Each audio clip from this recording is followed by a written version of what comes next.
test the stream out, let it run, see what happens.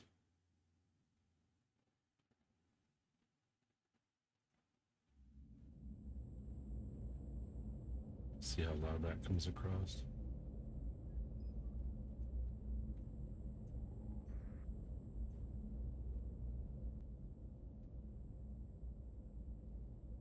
Yeah.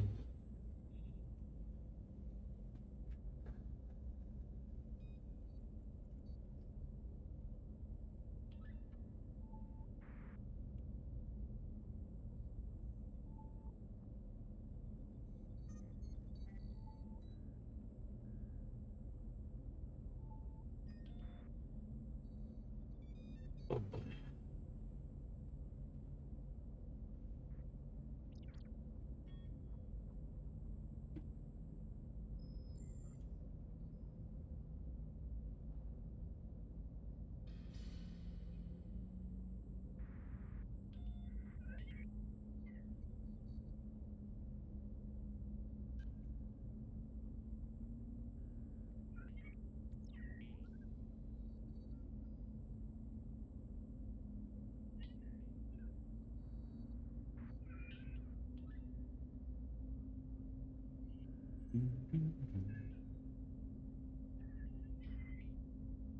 Oh, I got the stream running quietly and I got that sound going. I'm like, I'm getting nervous.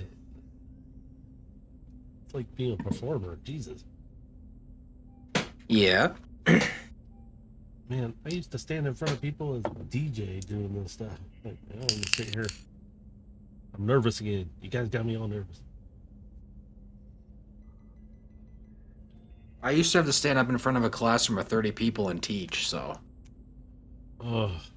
When it comes to presenting something in front of a group, I don't get nervous about it. I think it's the initial, and then I'll... Yeah, like, yeah. Because this is the first time you're doing this, you know, there's growing pains, there's a lot that goes into it. Yeah. You'll do fine, don't worry about it. Don't stress about it so much. Oh, I'm not stressing, just nervous. Like, I've got this going. I figured I'm going to start the stream now because I'm probably going to calm down a little more now. It's like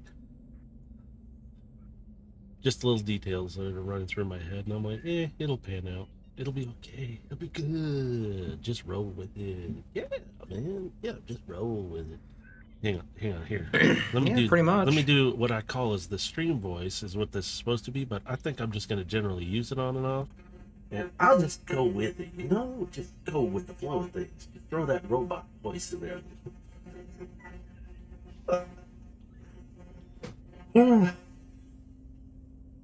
But for now, I'll just stick with my voice for the moment. Yeah. Oh.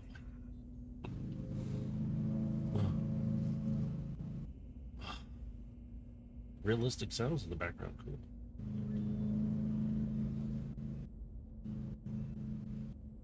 The way that sounds through your mic, Dave, it sounds like a motorcycle.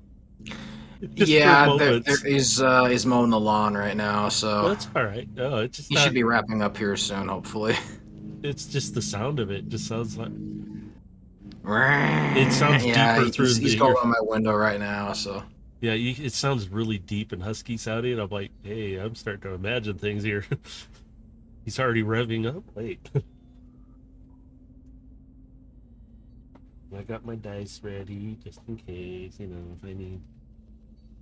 Depending on how yeah, well I mean, this is going to be a new experience for me because, yeah, I'm used to running the game, not being part of it. I'm used to your storytelling, so I'm just like, oh boy. I'm like, wait, I'm the one having to tell the story now instead of getting intrigued and listening to you when you tell it. I'm like, oh crap, I gotta tell it. Okay. Whew. I gotta use the bathroom, so I'll be back in a minute. Go for it. Migu's making me the most nervous right now. Doesn't say hardly anything. It's freaking me out. I am judgmental. I will watch everything. Oh, see, it's not helping. Panic. Yes, a little bit comes in, but then it goes away. But, I mean, I got the stream ready. It's just sitting on my cheesy startup screen because I really need to fix it some more. But it was put together really hastily, and I figure, oh well, just let it go. I'll be fine. As I pick up some more. Right now, I'm just looking over my spell again, just to make sure I'm not missing anything. Go for it. Yeah. Well, we're sitting here, and it's like I'm gonna flip some screens myself, and I just realized I need to bring up page so I can see my stream running because I want to make sure it runs okay.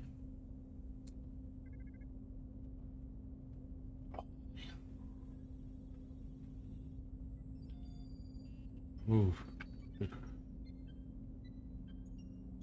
Well, now that I got it to where you guys can, if you want to put your figures on there like tokens, otherwise we can just ping still, so it'll make it easy.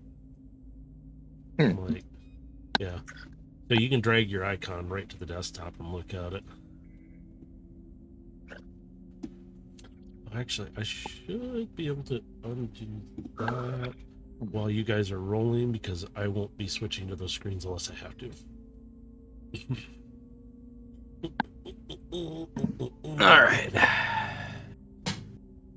Migu's making me nervous, Dave. How's he making you nervous? He said he's being judgmental and watching everything. No, I'm fine. Dave's revving up over there. That's what that is. Yeah, you're getting ready. That's what it is.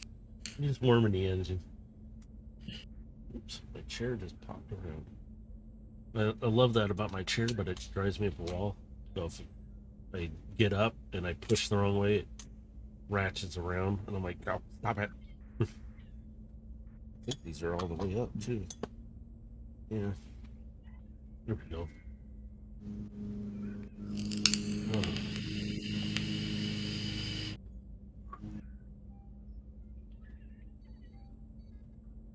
Breathe on. Just listen to the ship noise in the background.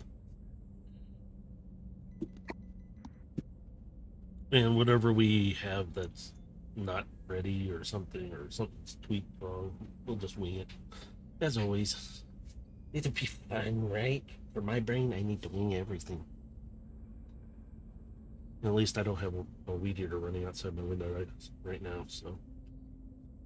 Because I could hear it through the window behind me, and I'm like, please be done by soon. It's a lot louder.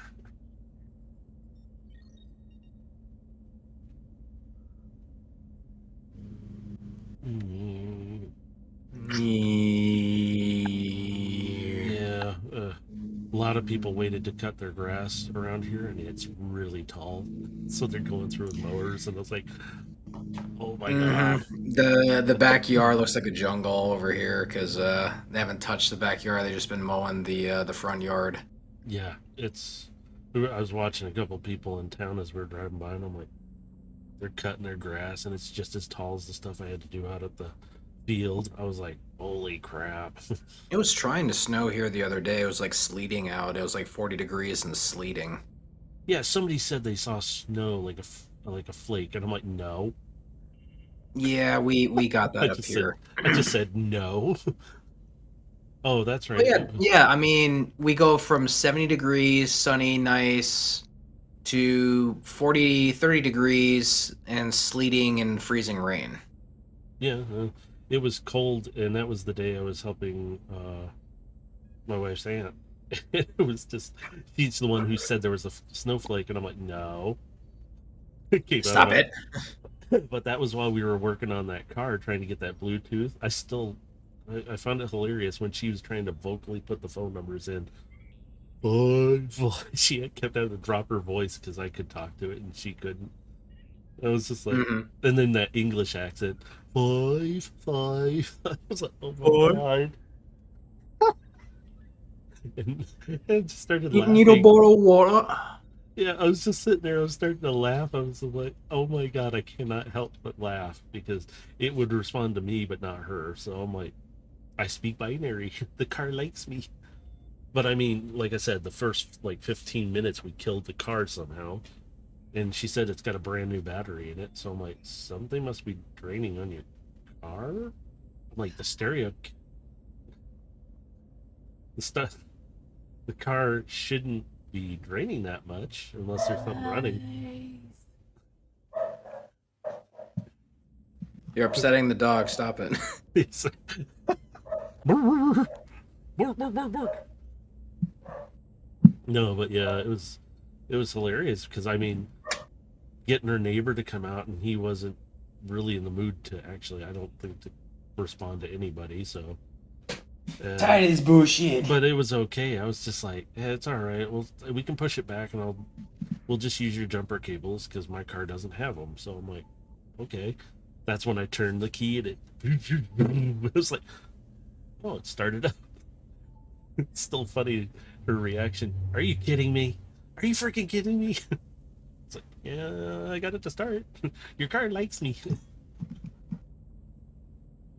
But she's got a whole ad thing on the back end of her car, so we cannot miss this car from the rear or even the sides, because it's mainly from because it's a 4-door little SUV thing.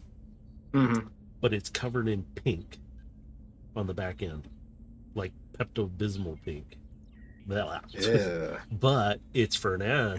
It's for her business that she does, which is self-defense stuff for women and that, or anybody really. And it's her. So it's branding and a tax write-off. Gotcha. Yeah, and so I'm sitting here going, can't miss it. Really can't miss it. So we're just sitting there like, from the front, it looks like any other vehicle, but as soon as she turns, oh, yep, there she is. And from a distance, you can spot her in the traffic real easy. I'm like, oh, that thing sticks out. At least it's advertising that everybody will see.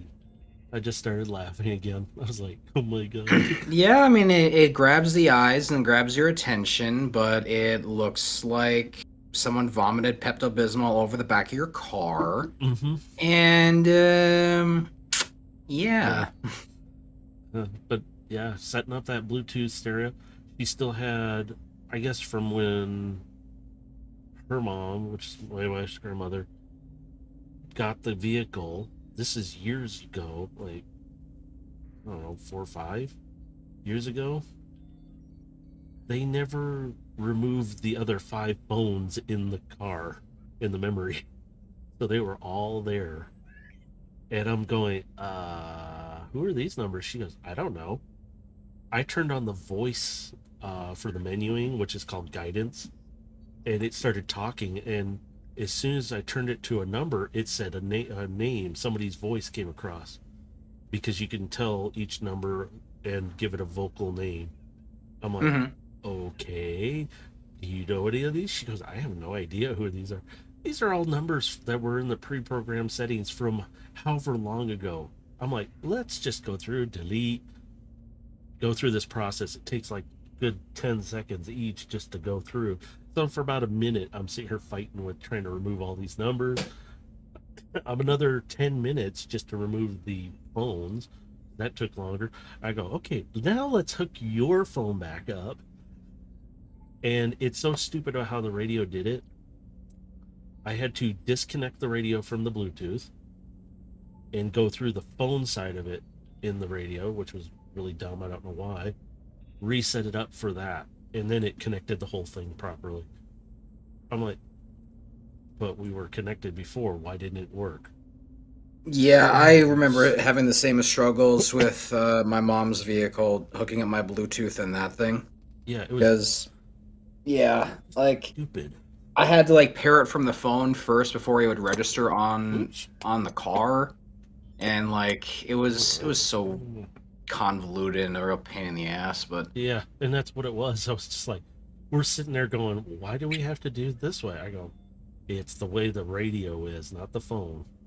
So I'm like, oh my God, this thing is so dumb. I guess to prevent it from pairing with, like, random devices that, you know, just happen to, you know, like, you got your phone and Bluetooth's turned on and doesn't try to connect to, like, you know, any device automatically. I guess so. It was weird because I was just like, okay, I already had it connected, but it wasn't connected. I'm like, huh? Yeah. Okay. Yep. So what do we need to do? So I just completely unpaired it, We took care of all the other stuff first, then we repaired it with the phone, and everything worked fine. I was like, oh my God. And then we got to the amusement of her putting in the phone numbers. Yeah, I remember that story. That's like, oh my God. We went from one thing to another. So we went through the annoyances, and then we started just getting into the laughter, and it was constant laughing because I couldn't stop laughing because I'm like, oh my God, it will not talk to you. It will not respond to you. I'm like, I just patted the dash. I'm like, it's okay. It's all right. Shh, she didn't mean Your it. voice is too British for it to understand. Yeah. And she's not even English. She just tried the accent to think it would work. I'm just like, I'm just talking. So I don't know what it was doing. Oh my God. So it was one of our funny stories for that part. So, do we want to start? I don't care. Oh, what time is it anyway? Oh, I guess we It's could 2 start. o'clock now. Yeah, we can start. Migu, you ready? Yep. Okay. I will switch screens now. I won't show the other screen just yet, so I don't want to spoil it. So, yes, dear, I'm starting now. She's over here thumbs upping. It's like, okay. Thank you for the support, dear. Not helping, really. Okay. Let's see. My first time DMing. Let's see. Transformers campaign here. God, I am nervous. Oh boy. Okay. Breathe. All right. As we progress into this story, we got 2 players here, which is good.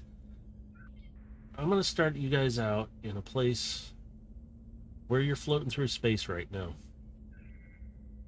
You're sitting in your ship, and you're in a universe that is Transformers based, but there's a lot of unknown out here right now. Unicron has been defeated in this universe already.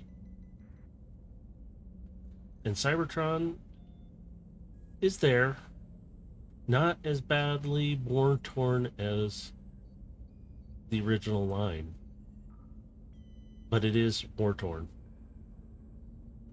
Autobots and Decepticons have left for what we unknown to an unknown universe or place at this time. We don't know where they went, for sure. And you two are floating through space right now in your ship, headed toward currently Cybertron. Would you like to introduce yourselves? Megumin? Did you? Sure. I'll go first. Yeah. I am Overload. I was once a soldier in the infantry class for the Decepticons, but after a scuffle in the battlefield, I lost my entire squadron, leaving me alone. Which, as I know, the Decepticons won't exactly be kind to it. I left and became a mercenary. I'm the party's paladin of vengeance. I am the shield of this group. And that'll be it. All right. And now Dave. All right. All right, so I'll go into mine here. My name is Gilgamesh. I am a trained assassin and, well, trained thief. I came from a guild on Cybertron, training in my craft and taking on many various jobs in assassin mark.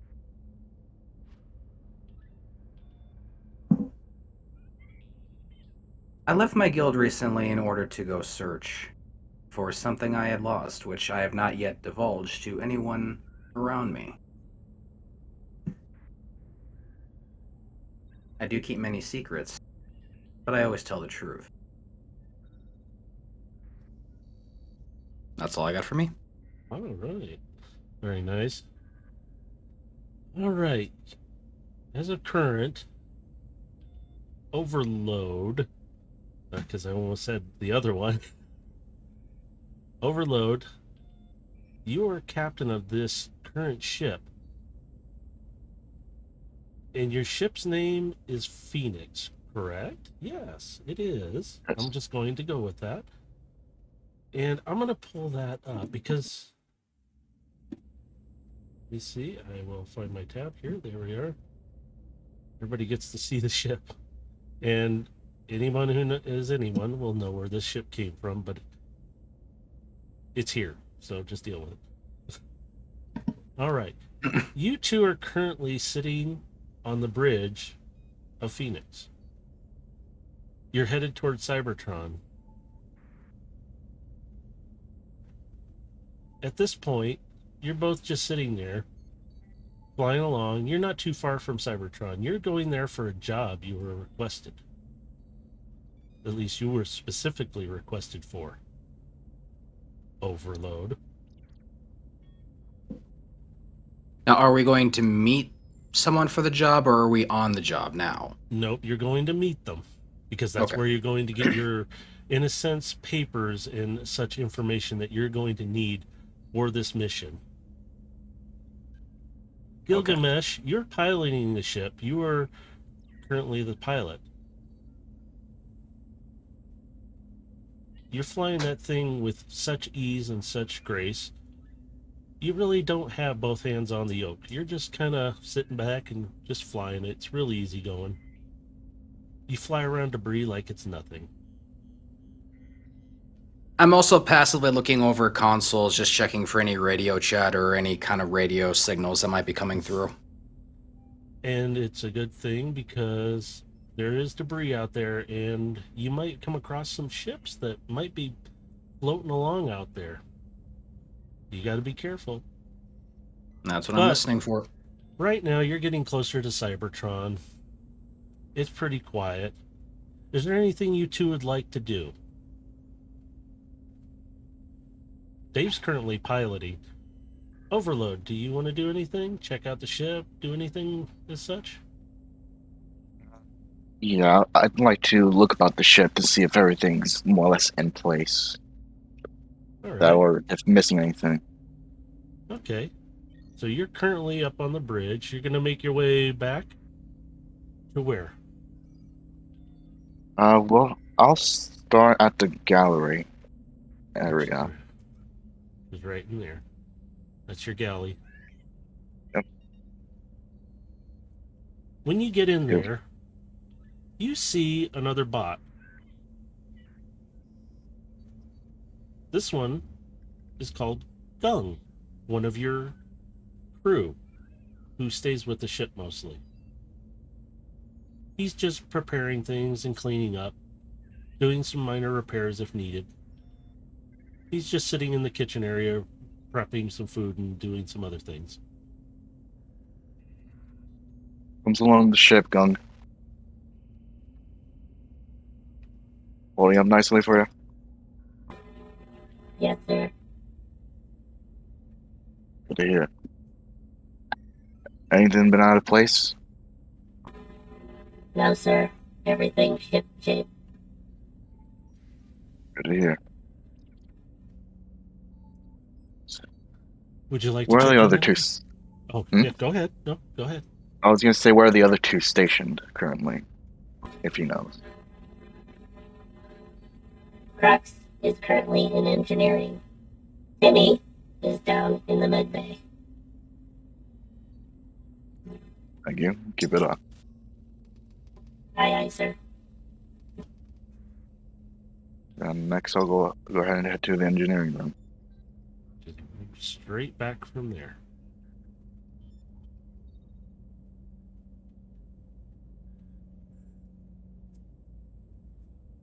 As you get to the engineering room, you hear some tinkering sounds, like banging a little bit, like some things are being moved around and something being worked on.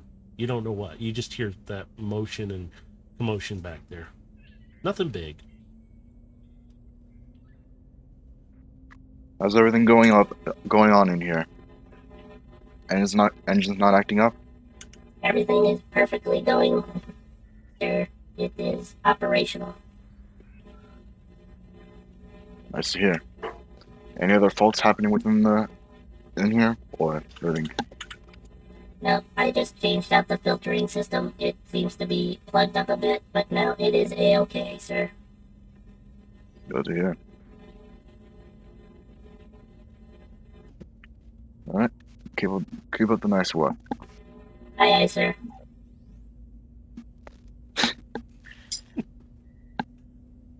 Didn't expect that, did you? I mean, it's funny that they're all gonna have the same voice, pretty much. Mhm. Seems to be different. They're But, slightly, but I can't do all three different constantly. So it's like, oh crud! I just sit there. Yeah. And Now I'll go ahead and check up on Timmy, who's gonna be in the infirmary. So you head down the steps that are right off, and you come down, and you will end up by the infirmary. And the entryway is right there. So that gives you an idea where you're at. Then head to the infirmary. All the medical equipment all up to date. Aye, aye, sir. Everything is operational here. Nice to hear. Anything we're gonna need extra supplies for? Maybe some more welding equipment, or at least some patch welds, just in case if any injuries occur with any of the crew. All right. Then when we get to planet side, I'll make sure to pick some up. That would be excellent, sir. Thank you.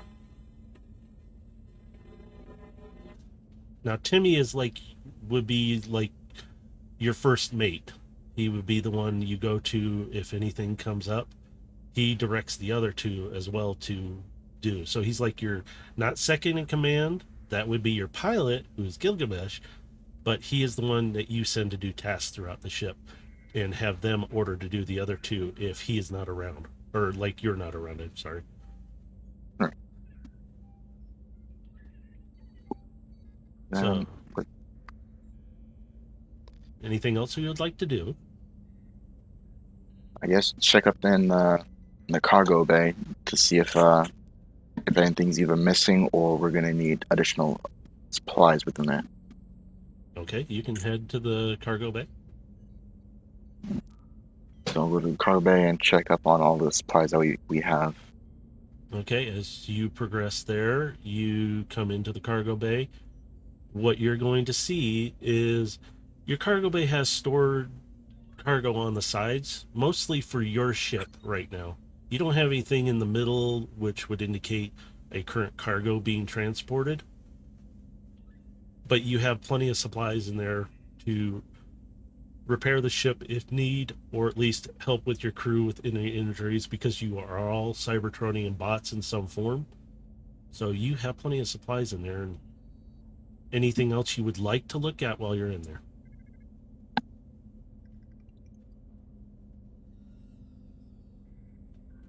Let's see.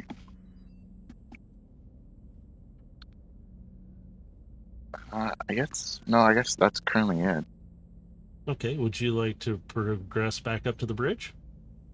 Yeah, I'll progress back up to the bridge and inform Gilgamesh of the status on the ships. Well, Okay. at least for the sections of the ship. All right, as you're progressing up, you are coming very close to Cybertron right now. You'll be getting to the bridge. Just as you come up, you'll see Luna 1 and Luna 2. They usually have been referenced as a different name, but that is what the common names are, because they are the two moons. One's a little bigger than the other, and they orbit Cybertron. You're going to be passing right between those two, coming down to the planet. And it's going to be a beautiful view because this system sun is just peeking over it and shining onto the two moons as well. And as you progress by, you look at Luna 1 and you can see it's just as much of a metal planet, but kind of beat up more and looks a little more rustic looking, like rust. As Luna 2 is a bit bigger, but you see some lights. You'll see lights on both of them, but not very bright. Like something's going on there. which there are living entities and creatures that are on there. But you keep progressing to Cybertron and you head into Atmo. And you come down to land the ship, very gracefully, by the way, on the landing pad just outside of a trade post also known as Sparky's Bar. Have I been here before? Do I know the place at all? Let me see. Have you been here? Yes, I would say yes, you have been once or twice, because you pass through a lot of places, and a lot of people don't remember who you are specifically, though, because of you. That's by design. Mm-hmm. So I am going to flip over to another screen here, and you guys might. So I guess I do have one other question then. So with that being said, then do I know what kind of a place Sparky's Bar is? Yes, you do. You will know more than Overload would, because you've been through these establishments before. You know what they're like. You know how to handle them most of the time. Overload has been to these places, but doesn't know it as well, and doesn't know what the people are fully like. He knows what some of them are like, because he's still kind of fresh out of being the Decepticon soldier he was.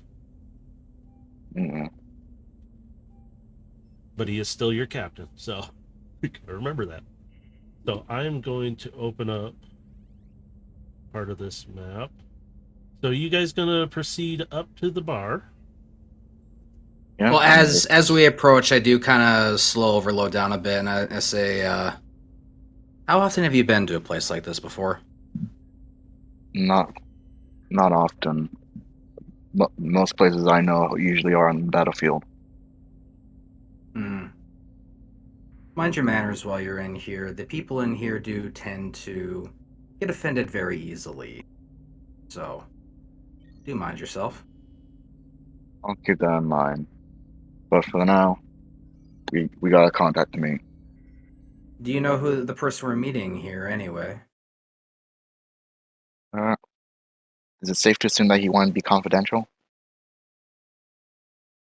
In some ways, you would both know who this person would be, but you haven't. You're just told to meet somebody here, and they are they are donned in black armor with hints of yellow. They will know who you are, but you won't know who they are fully. That's the only description you got. Alright, so then the person we're meeting, we don't know, but who they're connected to, we do. Yes. Would I know him with any connections with the guild that might know who he is? Maybe some insider info? I'm going to say yes and no, because you won't know who it is until you actually see him. And that's when he will introduce himself to you. Okay. And as soon as you do, you will know, because you're inside connections.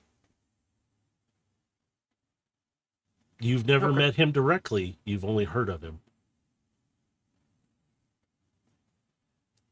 So do you guys want to proceed into Sparky's?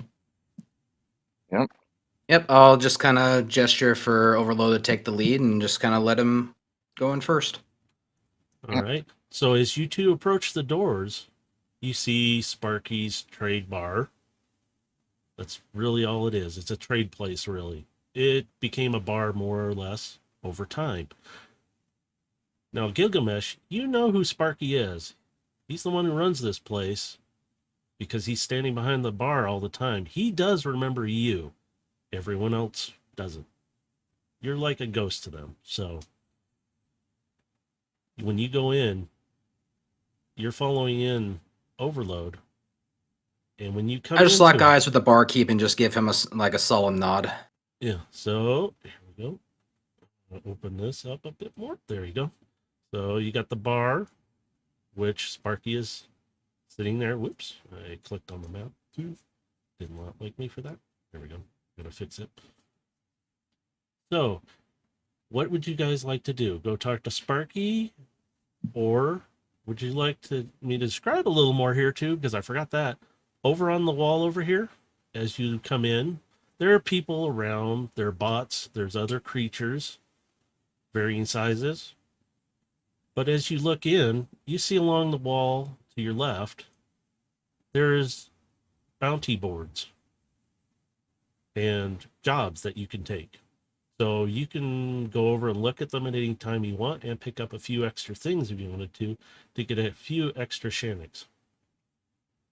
I kind of eye the rest of the room and just kind of size people up to see who might be the most obvious threat in the room. There are a few off to your right that are closer to the door. They're sitting over at a big table over here. About 3 of them. Big bots. They're just chatting to themselves mostly, but one of them's kind of eyeing between you. He's kind of a bluish gray, and he looks like he transforms into some kind of vehicle. You can see wheels and a few other things that would make him look like some kind of vehicle. Would I need to roll a perception to notice this? To notice the person staring? Yes, let's do that, because he is sitting on the other side of the table, kind of he's looking between those two. So go ahead and roll a perception, see what you get. All right. Yeah. 23, yep, I see him. Oh, yeah. Okay, so at a glance, you notice him. He's watching, and you're keeping him in your sights, kind of, because your optics are picking him up. You're no average bot, so yeah, you're going to pick him up. I don't look in his general direction, but I keep in my mind where he's positioned. Excellent. All right. The other two are kind of just either oblivious or they're not paying attention because the other one is, but they're not, so far they're not showing a threat. They also look like they're some kind of vehicles. So they have, at least you can see again, tires and wheels on them too. So I'll give you a little bit of description. They all have similar coloring. Some are darker blue, the other one's like a reddish blue. It's kind of like a hard between the colors thing with him. But they all just kind of sitting there. But do you want to, and before I forget, over here is offenders. So you can go over and see what commodities there are. So currently there are people, you have those 3 over here that are the biggest ones that might cause you an issue. The rest are all kind of quiet. They don't pay you any attention. They're having drinks. They're talking about trades, business in sense. That's all that's going on, really. I walk up to the bar and I go speak to Sparky.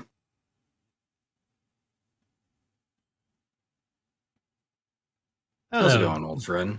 Hey, Gilgamesh. Been a while.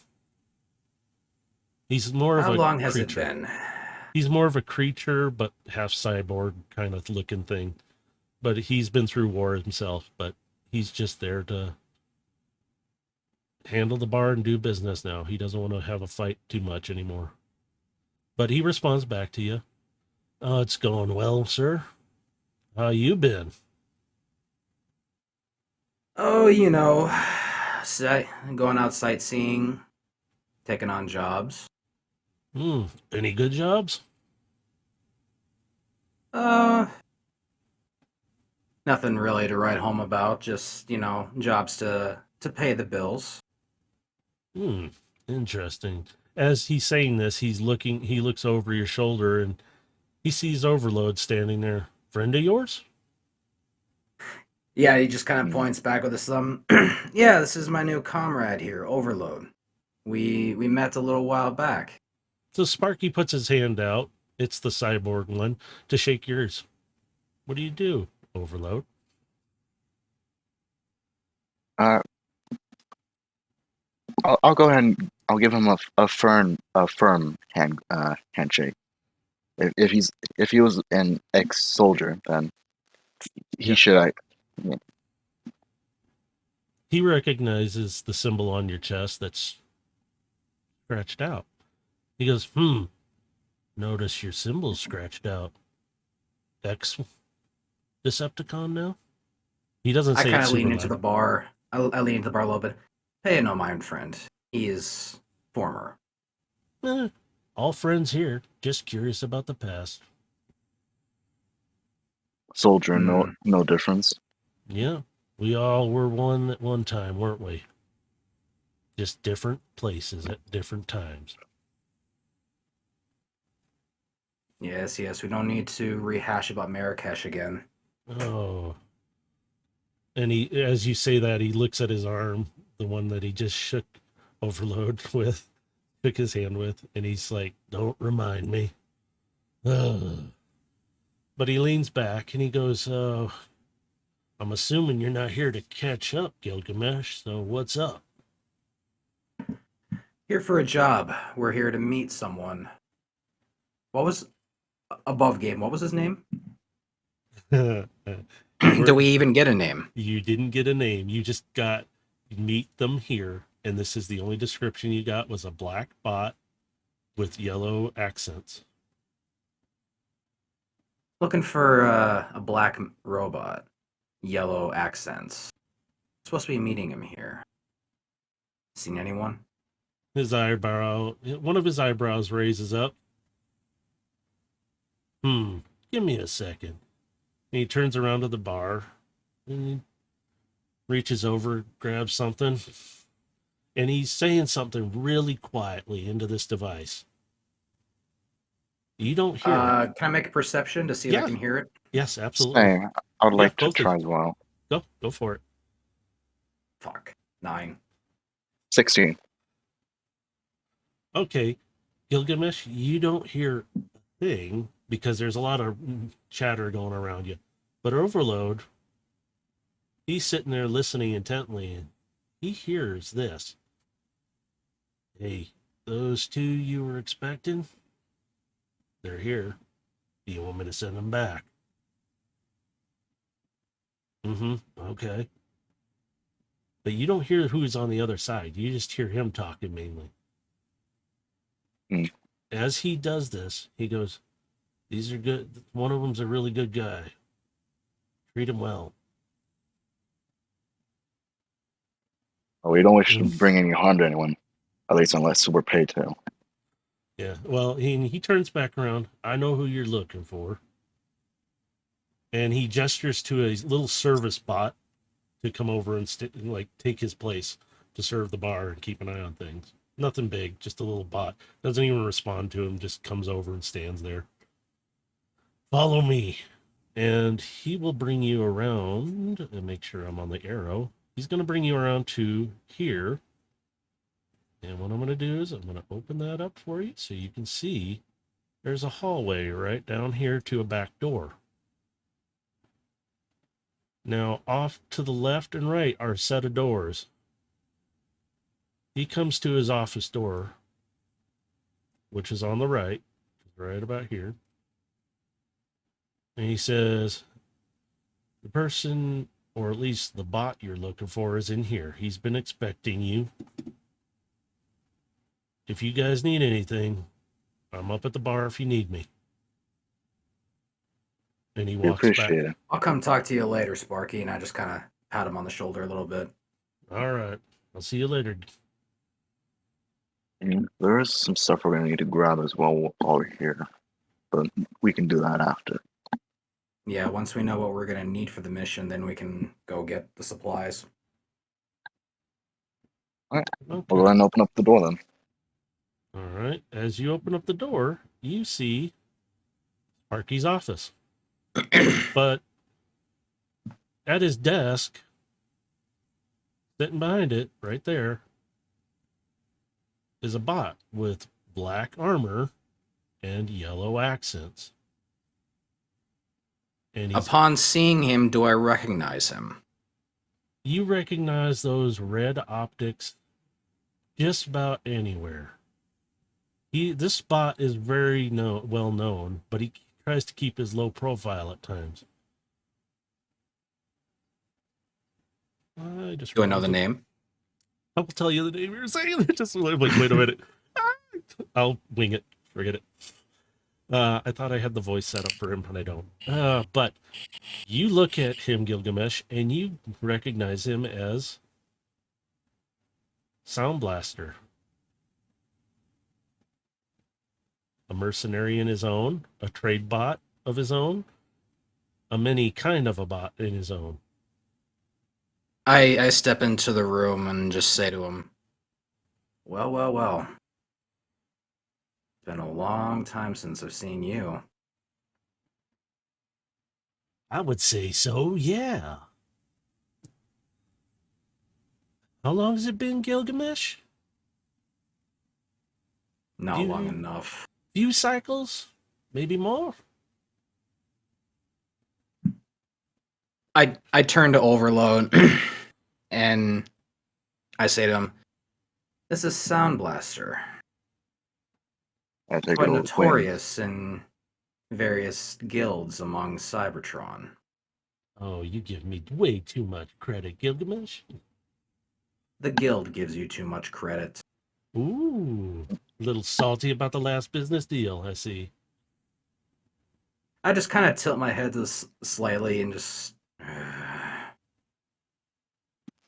I'll close the door behind us. Well, past is past. Currently, we're in the present, in which your boss has a order for us. Oh, boss, you're cute. I usually get requests. I'm the boss, mainly. But, and he's looking you over up and down, and he sees the mark on your chest where you have it scratched out. It is on your chest, right? I keep forgetting. It's on my shoulder. Or on your shoulder. Okay, apologies. On your shoulder, he sees that mark. You were one of the ex-soldiers now, huh? Seeing that mark scratched out, I've seen a few of you around. Got tired of it. Went on to other prospects. I just kind of crack my knuckles, and I thought we were going to get to business. Down, boy, down. Look it. We are getting to business.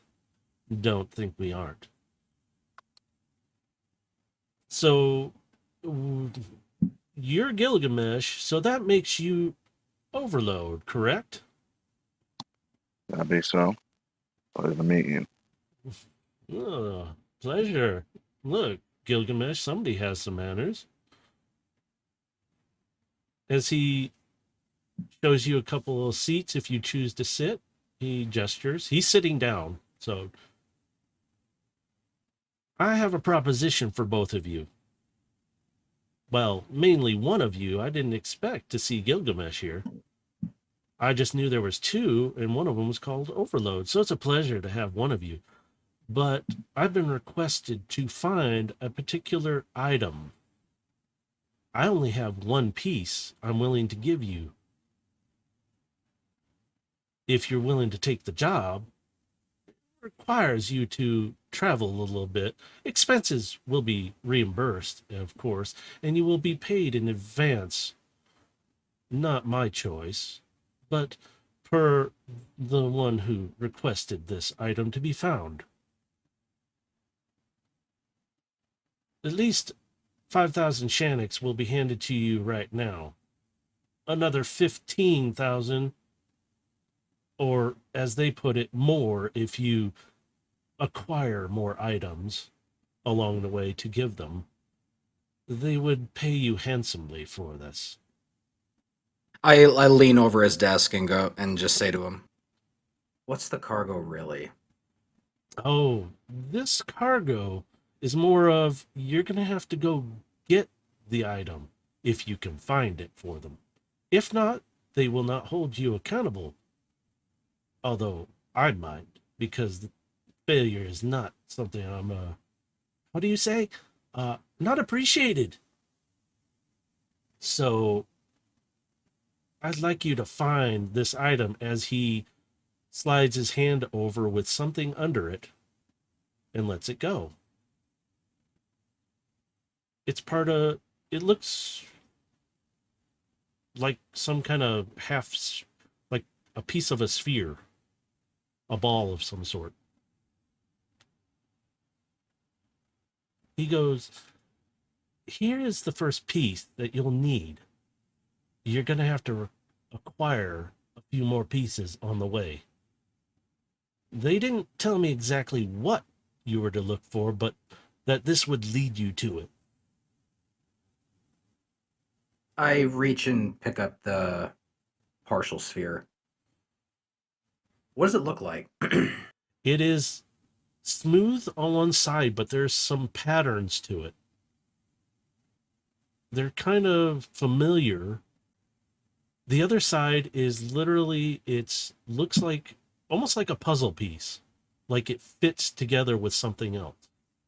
You'll recognize that because of your background with handling different things and different artifacts. I don't know about Overload's background on this because I don't think he's seen anything really like this. He's a soldier. Yeah, I would only know things that would be related to the military. Yeah, so you're holding this piece. Sound Blaster leans forward and puts both his arms on this desk and goes, that is a very particular piece of artifact. I wouldn't lose it. My eyes just kind of go back to Sound Blaster, look back at the artifact, go, how's this supposed to help us find this? Oh, that's the somewhat difficult part we had. A couple of bots, per se, sacrificed a few digits, in a sense, to figure it out. It gives a nasty shock. But you're a burly bot. I think you could handle this shock if it does happen, but I'll be nice enough to let you in on how it works. And he leans forward while you're holding it, and one of the circles that's on the outside, that's part of the pattern, he taps the one, and it lights up, and it starts flashing in a direction on the sphere itself, like you need to go a direction. He goes, I gave you a I just little look at it tip. and go, a compass. In a way, yes, it is a compass. If you press one of the other ones, you don't want to find out what happens. I hand the piece over to Overload so he can look at it for himself.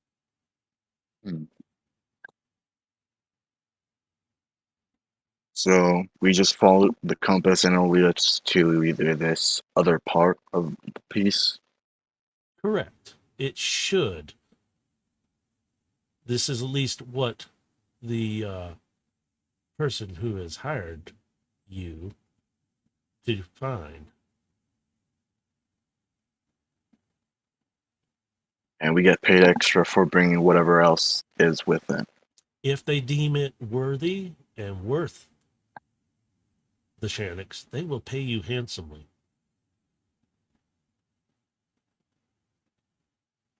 Although, Then I'd say it'd be better that we don't fail. It would be beneficial on both your parts. Otherwise, I could throw you in the ring with you that would love to have a dance with one of you, and he's looking right at you, Gilgamesh. I stare back at him with burning eyes. Now, with that said, here is the 5,000 Shannocks up front. Not my per se of paying you ahead of time any amount, but they really want this, whatever it is they are looking for. All right, so we both get 5,000? No, just 5,000 for the whole thing, because you're Okay. both there. It was technically you and somebody else. They didn't know who the other person was. So it was kind of a surprise for him. That's why it was like, oh, it's you. All right.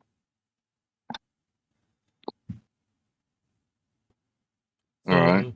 He gets up and comes around the table or the desk. He goes, I hope you find it.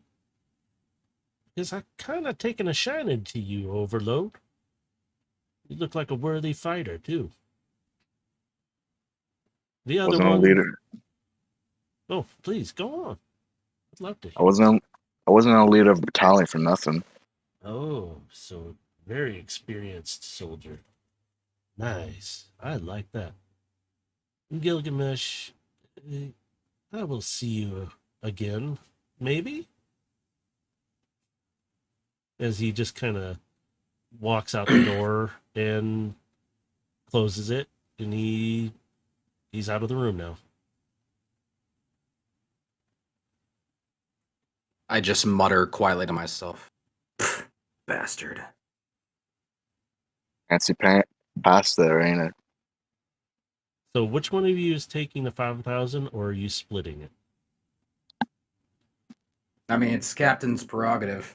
He's gonna have the money, so he's gonna decide how it gets divvied up. We'll split it. It'd be beneficial for both of you that way, just in case something comes up. So we'll both get 2,500. So just make sure you add that to your sheet, which is, I think I put it as the SP down below. So you already have some Shanix there. The other one is Energon. I put it as EP, I think it is, or something like that. So we should both be at 4,000. Mm-hmm. Now, what would you two like to do from here? Well, we at least got paid in advance. Let's go get some supplies then. All right. Yeah, let's go do that. I need to take my mind off this. All right, so you're leaving the office now. Are you going to head over to what, the vendor bots that are back here? Yeah. See if any of them have some welding materials. All right. Are you both heading over there? Yeah, I'll follow. All right. You get over there and you activate the vendor bot.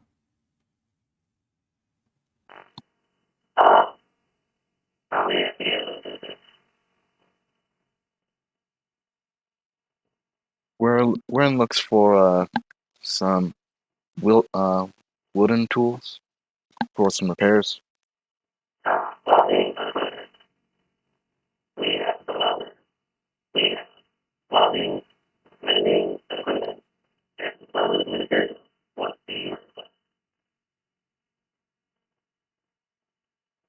I just kind of looked overload. Do we need torches? Do we need just scrap materials?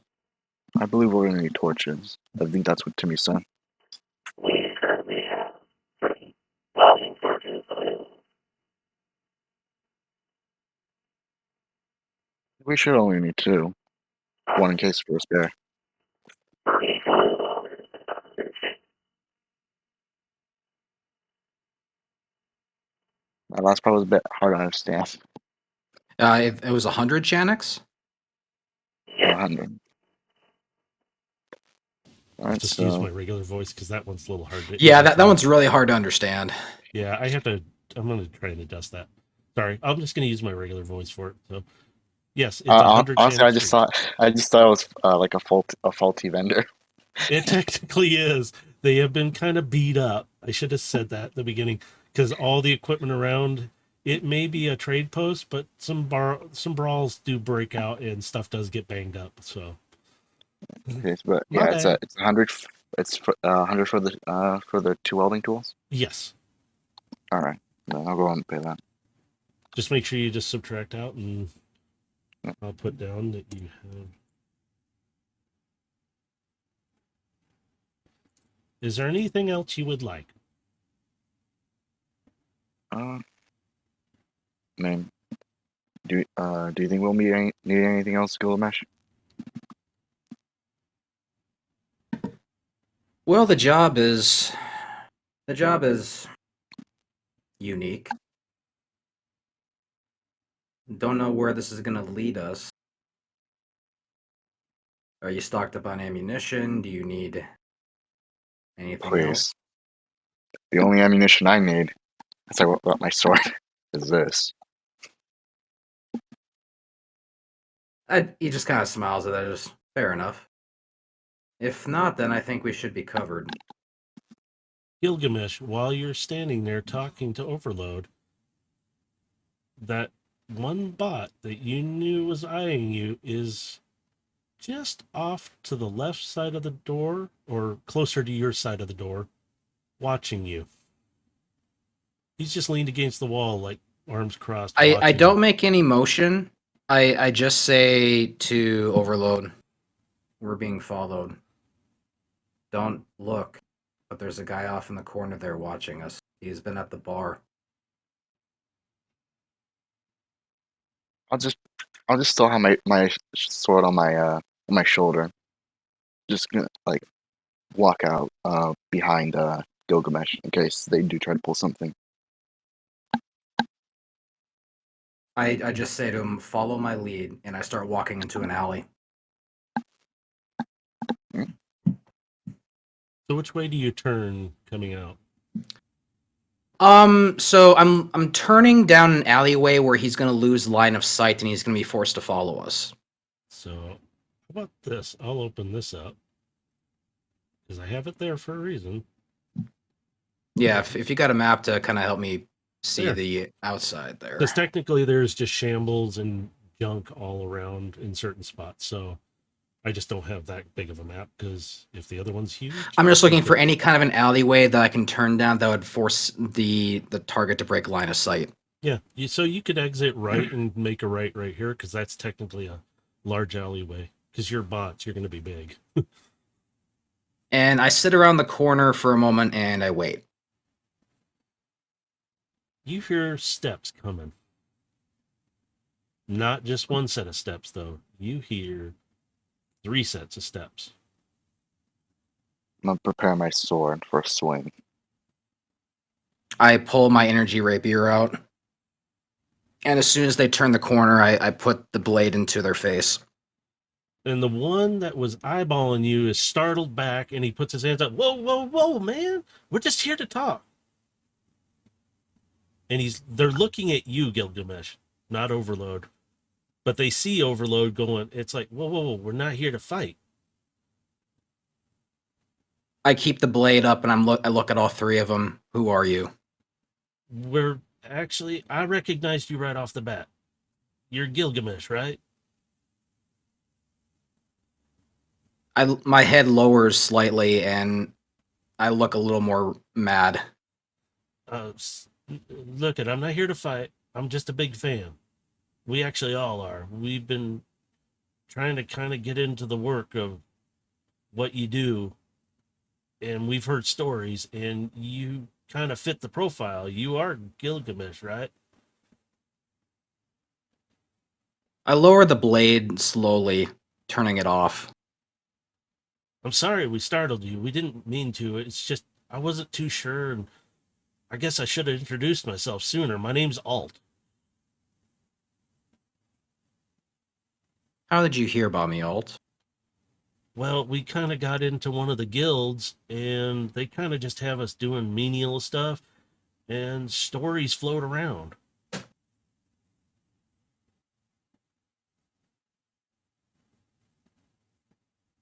Which one is the biggest one of the 3? It will be the one to his left, which is they're both kind of still standing behind him. He's a little bit bigger than the rest of them. He's I think actually he's the reddish one, reddish bluish. He's kind of got a weird color to him. I look back at Alt and I say, so then you must have heard of my master. We heard a lot of things. There was some stuff archived that we were supposed to read. And there was something about your particular master. Well, with due respect, I will not say their name unless you wish me to. But yes.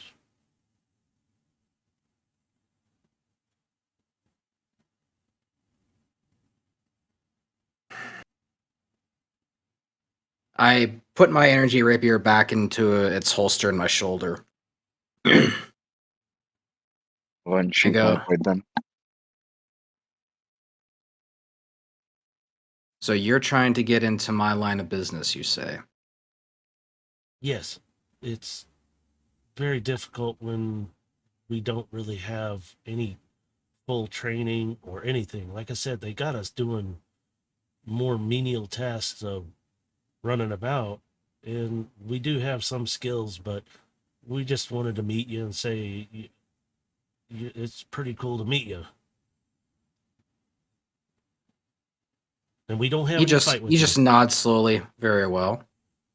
Didn't realize I had a fan base, but You're well known. Some areas not so liked, but we read a lot about what you're like, and we know that I know I should have approached you better about this. And it's my fault. I apologize.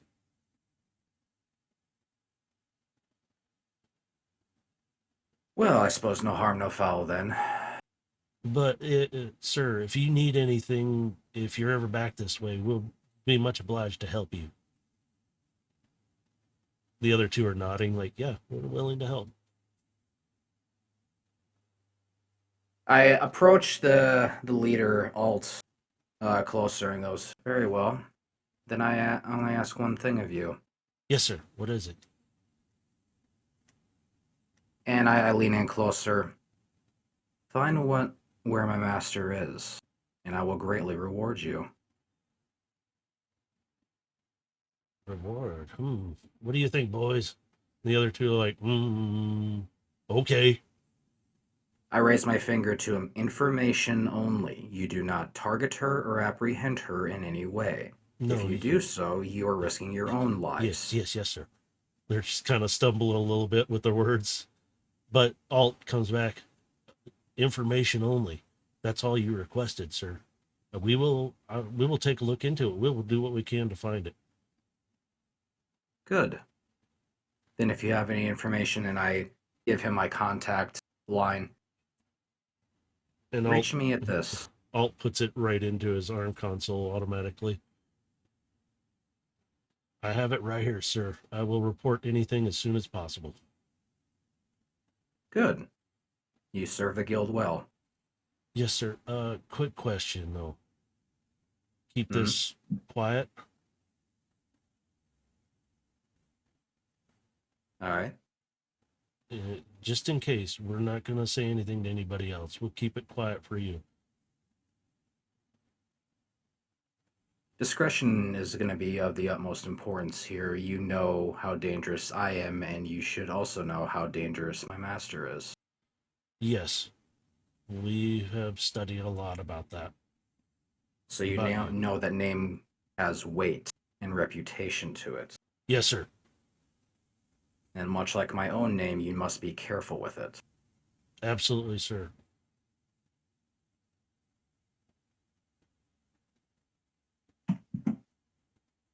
I just nod to them solemnly and just kind of like, all right.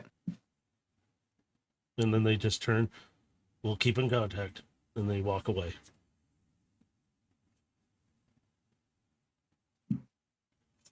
I kind of turn back to Overload and just kind of give him this look like, ugh. It seems I'm not the only one with followers. He just kind of pinches his brow and is just like, I really didn't want this.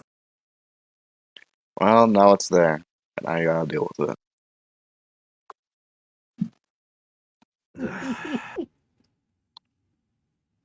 Either way, we got a mission to go through. And I'll go ahead and look at the compass again to see which direction we're going. Yeah, is the where we're even going on Cybertron, or is it off world? When are you activating it right now? Because it only lasts for when you press that button. I should have covered that. It only lasts for about 30 seconds when you press it. So it's like it doesn't stay running constantly. You literally have to press it. So are you pressing the button on it? Yeah. I'll go and press the button to see which way we're supposed to be going. Do you remember which one to press? The one directly in the center at the top. I could make you roll for this just for amusement, but I'm not going to be that cruel yet. I'll let you turn it on this time. I was gonna say I was watching him press the button, so I could tell which one it was. I mean, I had an overview of that, so I should have seen clearly. Yeah, But whether you remembered it is another question. Gilgamesh, do you want to help him with it? Yeah, I'll give him help with it, so I'll assist in the role. Okay. I'll put it am I this. still rolling? How about this? I'll put it this way: as you overload, look at this thing. You're like hesitant on which one to press because you just kind of Gilgamesh. You look at him. It's like oh, it's this one. You just reach over and tap the circle, and it fires up, and you see this little indicator, but it's kind of aiming like it goes out a little bit, and then it goes like a little line kind of shooting upward off of it. Going upward. I Just look up into at the space. sky and I look back at the compass and I just like, oh shit, it's off world. Do you want to kind of make a perception of the sky right now? Yeah, I'm I'll roll offering perception. that little clue. Yeah, I can as well. Go ahead. You both are. 17. Oh, nice. Hang on, I gotta get this back. I'll take that. up. Yeah. Oh, even Hey! better. Okay, so you both are looking at this thing, and that line, which is it's also glowing a purplish green color. It's kind of oscillating back and forth. But as it goes out a little bit from the spot where you're standing at, it's shooting up. And as you both look up, you're like, well, what's up over there? You see the moons of Cybertron. But the one that it's more gesturing toward is Luna 1, the smaller of the two. We're going to a rustic moon now. Ugh.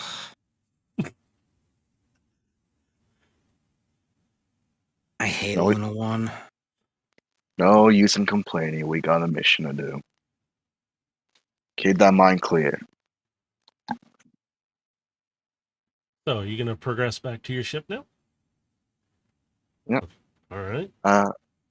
Before we go back, I actually do head over to Sparky's Burrow because I do want to talk to him really quick. Okay. We can do that. Then while he's doing that, I'll get everything set up for the ship. Okay, so you're heading back to the ship and he's going back to the bar. Okay. All right. Yeah. So I do approach Sparky. Hey, old friend. Hey, Gilgamesh, how was the business back there? Was it okay? We're on the job, but I did have something else I wanted to ask of you. Yeah, shoot. You always been good. You know of my master, yes? Yes. Has she been around here recently? He kind of deep sighs, tips his head down, but he leans closer into you. Nobody's seen her in a long time. And nobody's spotted her, but I'll tell you, somebody at one point came through here. They were really heavily drinking some Energon, like the really strong stuff I serve. And they started spilling that there was a bot that was spotted on another planet. They didn't say which one, but the description kind of fit her. I kept that information. I was going to give it to you when you were done with business, so I'm glad you popped back in here. But that's as much as I got out of him. He was pretty drunk, and I haven't seen him since. Although, I think he wasn't supposed to talk about a lot of things anyway. Well, we both know one thing that drinking a little too much Energon does is loosens the lips. Oh, yeah, his cogs were just a spinning away like they were lubricated up and ready to go.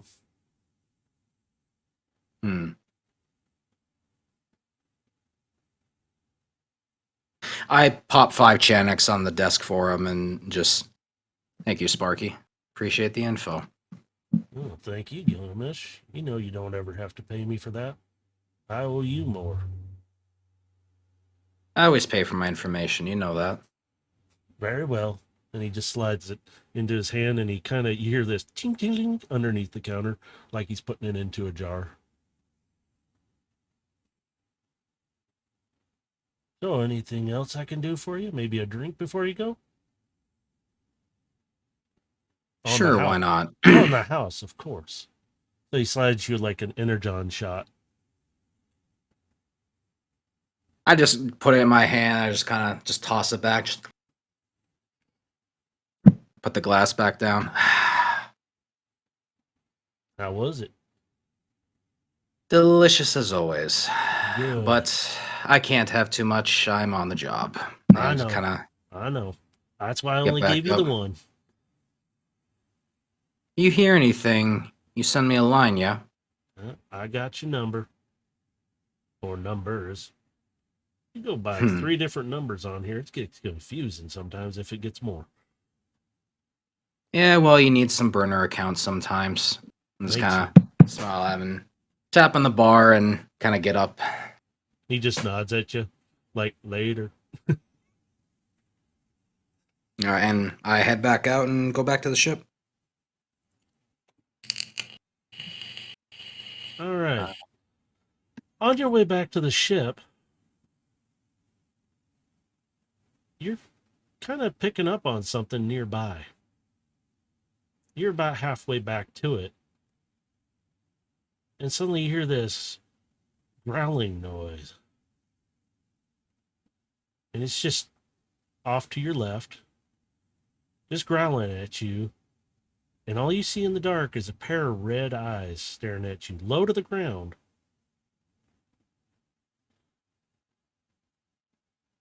Is this in front of me? It's off to your left, like off the path to the ships, because there's a separate landing area out further. I walk past it, but I do have my hand on my blade.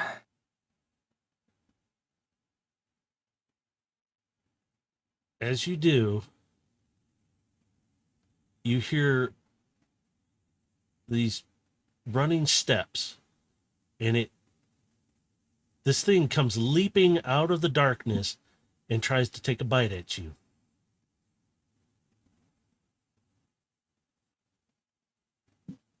Do I roll initiative? You can roll initiative now. I'm Okay. waiting for this, see what you were thinking. It was like, oh boy. Well, I mean, he's lunging for an attack, so I'm assuming. Go for it. All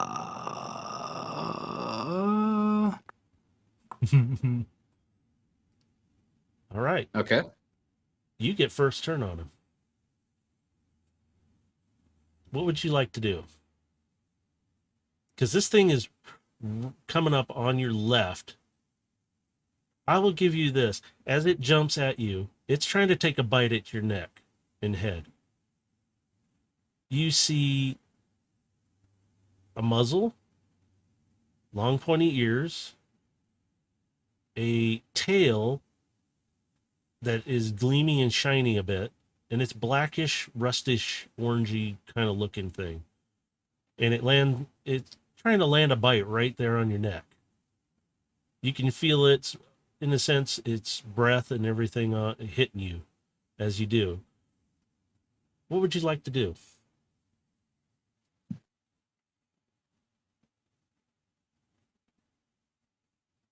So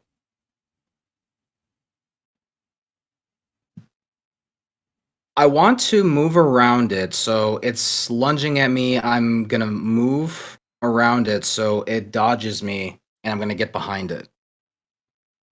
And I'm going to attack. Okay. Allow it. So I'm gonna move behind him, Mhm. and then I'm gonna go in for an attack. All right.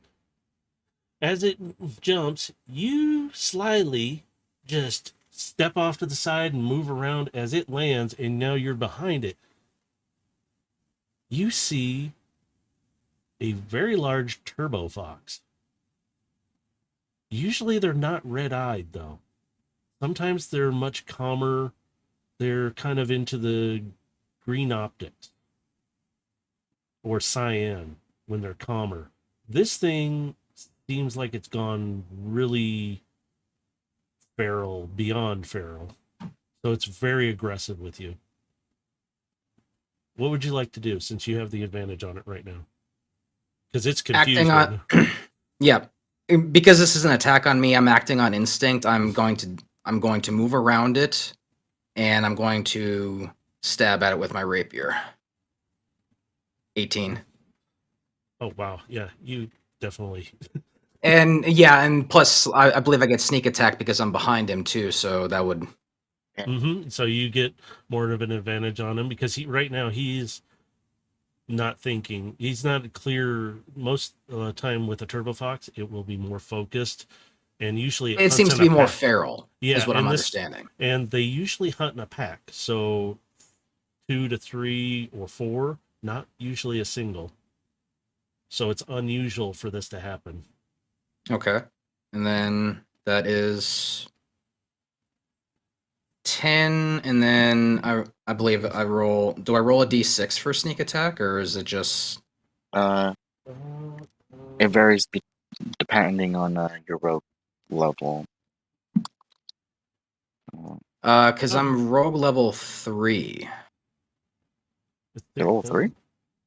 Yeah. Yeah. He's multi. He's got. I'm multi-classing. Yeah. Oh, okay. And then you have 2d6. 2d6. Okay. Okay. So Yeah. There then we go. And I add that. So sitting there, I'm like, I think it's more than that. Yep. So that would be 17 total damage. All right. You put a hurt on this thing. You got it really. You cut it down its back and its side. It's still up though, but it's looking rough. It turns to face you and it's just snarling, and there's stuff. Hang on, I just want to see. I think so... I might have a bonus action I might want to use. Oh, okay. If you got one, please use it. Oh, that's not. Nope. I actually don't got anything here. So yep, Okay. one attack and that'll be my turn. That's my fault. I didn't ask. So good that you brought that up. But this thing turns and it's snarling, like I said, but you notice stuff dripping from its mouth. And it's like, it looks like a human dog species that's frothing at the mouth. Like there's something wrong. Like it's corrupted with something. Yeah. And it can happen with Cybertronian animals. It just depends on what they get into. This thing turns and it's going to lunge at you again with a bite. It's trying to just bite onto your arm. So it's going to make a jump. Let me see.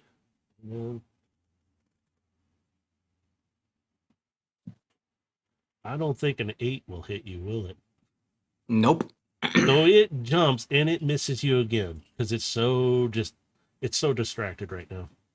And it's so, whatever's going on in its brain right now, whatever is happening, it just can't focus and hit you.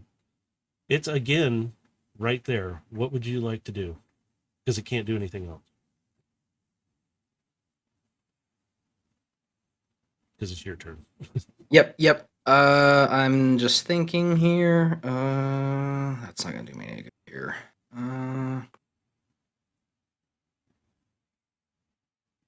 I'll just go in for another attack. Okay. I'll swing my rapier at it and. Oh yeah. 21. Yeah. That's a nice one. Nice. And that's gonna be 9 damage. At this point, how would you like to finish it off? As it's looking at me, I'm just gonna take my rapier, put it, and just stab it straight through the head, just straight down. Just...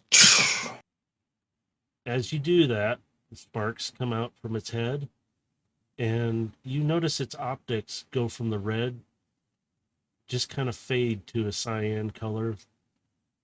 Gives a few whimpers of, and then just fades out.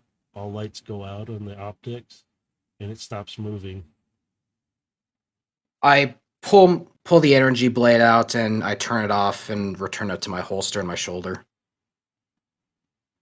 I want to examine the creature. Yes. All right.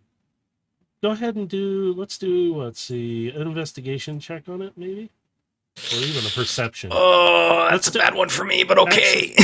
Actually, I'd like you to do a perception check on it. Because I want you Perception? to... Okay, because there's that'd be better for me. Mm-hmm. There's a reason why I want you to do it. Because Okay. it gives you a 18. little more insight. Oh, very nice. As you lean down and you touch the coat, it's just metal. It's a cyber fox. But you notice its coat is rusty looking, beat up.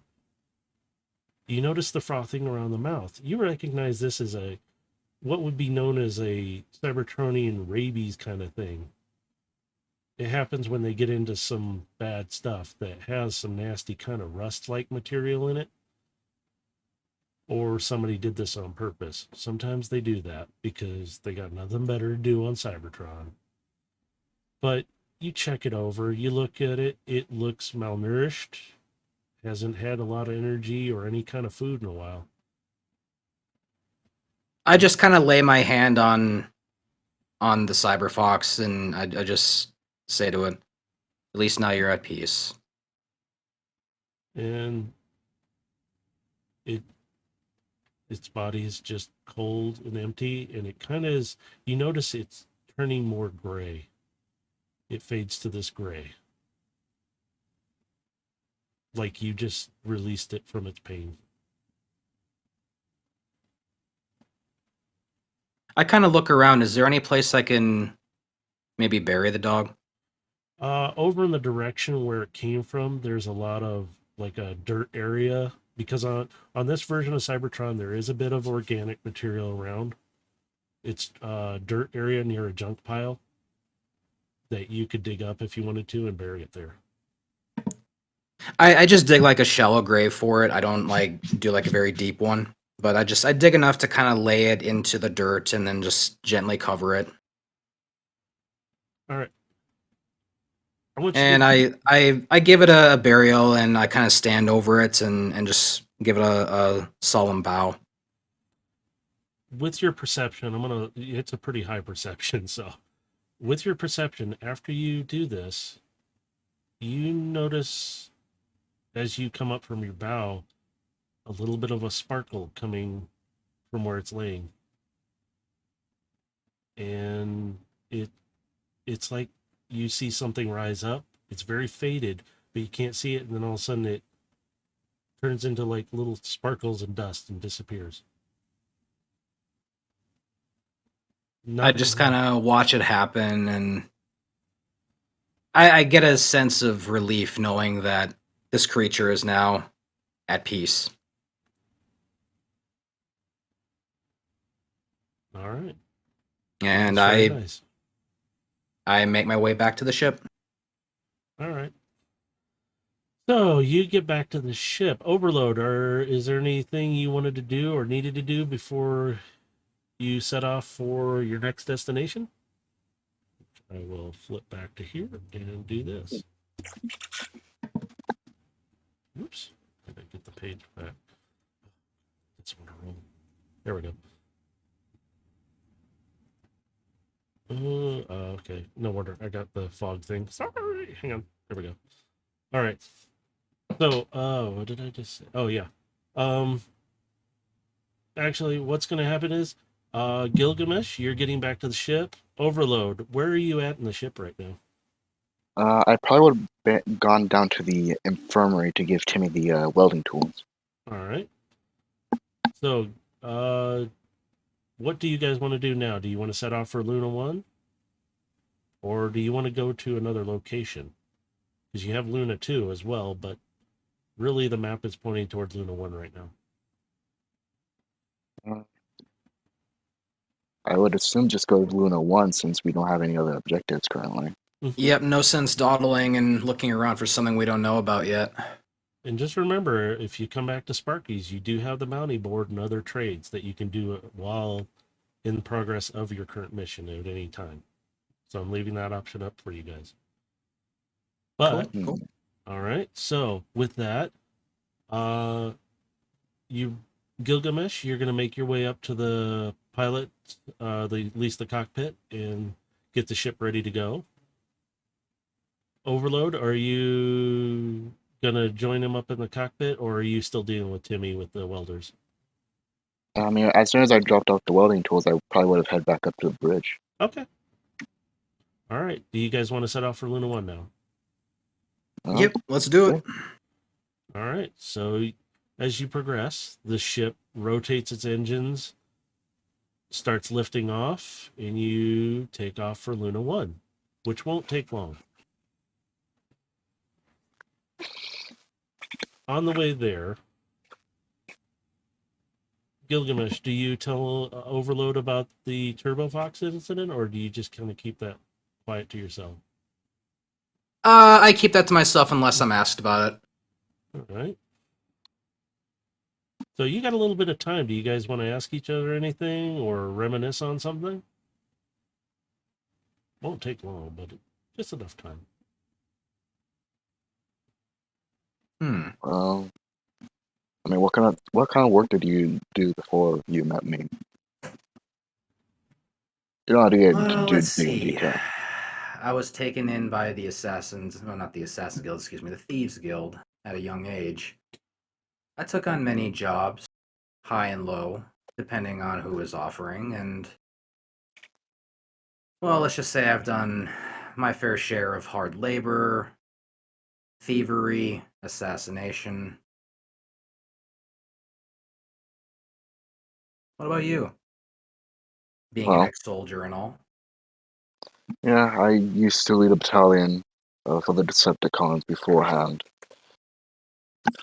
We did pretty well job on holding back the Autobots. Of Why'd you course, leave? well, the Autobots they ambushed us on an encampment and wiped out most of my squadron. Hmm. And let me guess, they just decided to let that go and not avenge your friends. Well, considering them, they probably wouldn't even care. That does seem to be a line with Decepticons.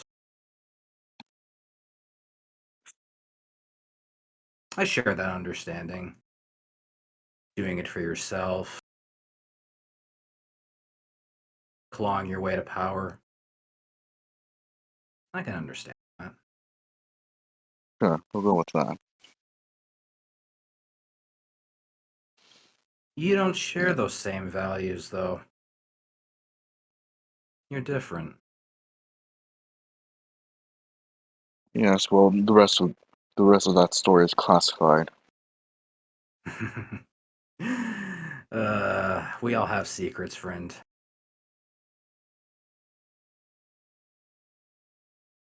Have you Some are been more to well Luna kept One than before? others. You would have, as a Decepticon, probably been there at least once, if any missions required you to have gone there, because the Decepticons would have traveled to many places just like the Autobots. They would have tried to set up bases and bunkers in different places. So Luna 1 wouldn't be an uncommon place, nor Luna 2. It's just whether they're intact, because the moons have been ravaged a little more than Cybertron itself was. Except for Cybertron, the reason why it's not total, like what they showed before, is because some people have remained out of the war and rebuilt parts of Cybertron, but not the entire thing. It's like tiny settlements. So when you're seeing Cybertron, you can actually see the tiny settlements in different spots. It's like dotted all over the place. As Luna 1, it's just kind of beat up, and you see, like I said, little lights here and there, but not a lot. With Luna One, we might have some unfriendly encounters, if anything. Mm-hmm. Alright. So when we Yes, do I've get to been here Luna One, before. It's rather unpleasant here. yes, I know on a mission we took on one, so here it was a pain. Well, as you progress closer to Luna 1, there's a couple of spots you can land. Do you want to use your little device to see where it's pointing you now? Well, within the ship, yes, that way, if anything, others can't really see in. Mm-hmm. Yeah, Right. so I'd say let's check out the compass and see which direction it's pointing in at Luna 1 so we have an idea of where we need to go. Yep, so button So- press. As you press it, you see that same green line, but this time it's kind of at an angle off from where the circle was pressed. A little to the right and more toward one point on the surface.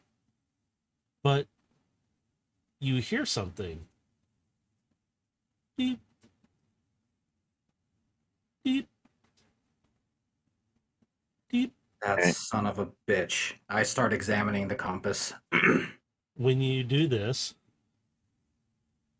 you realize it's the compass making the noise directly.